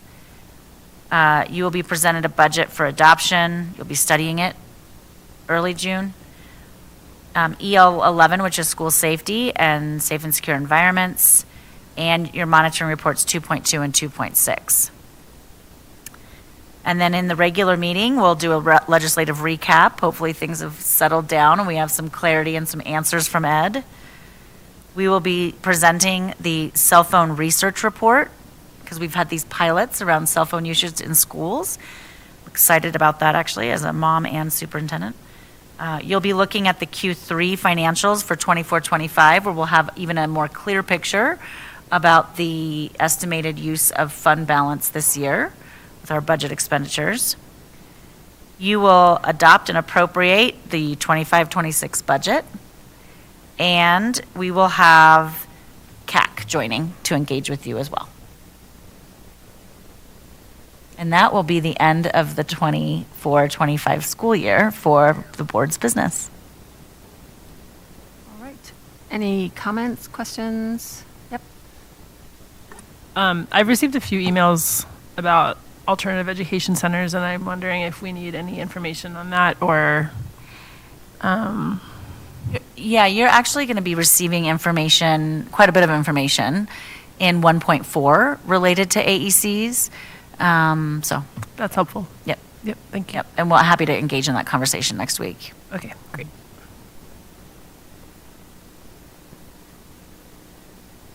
Okay. That brings us to the end of today's agenda. We will stand adjourned, and our next scheduled meeting of the board is a regular meeting scheduled at 5 p.m. on April 10th at the Ed Center. Good night.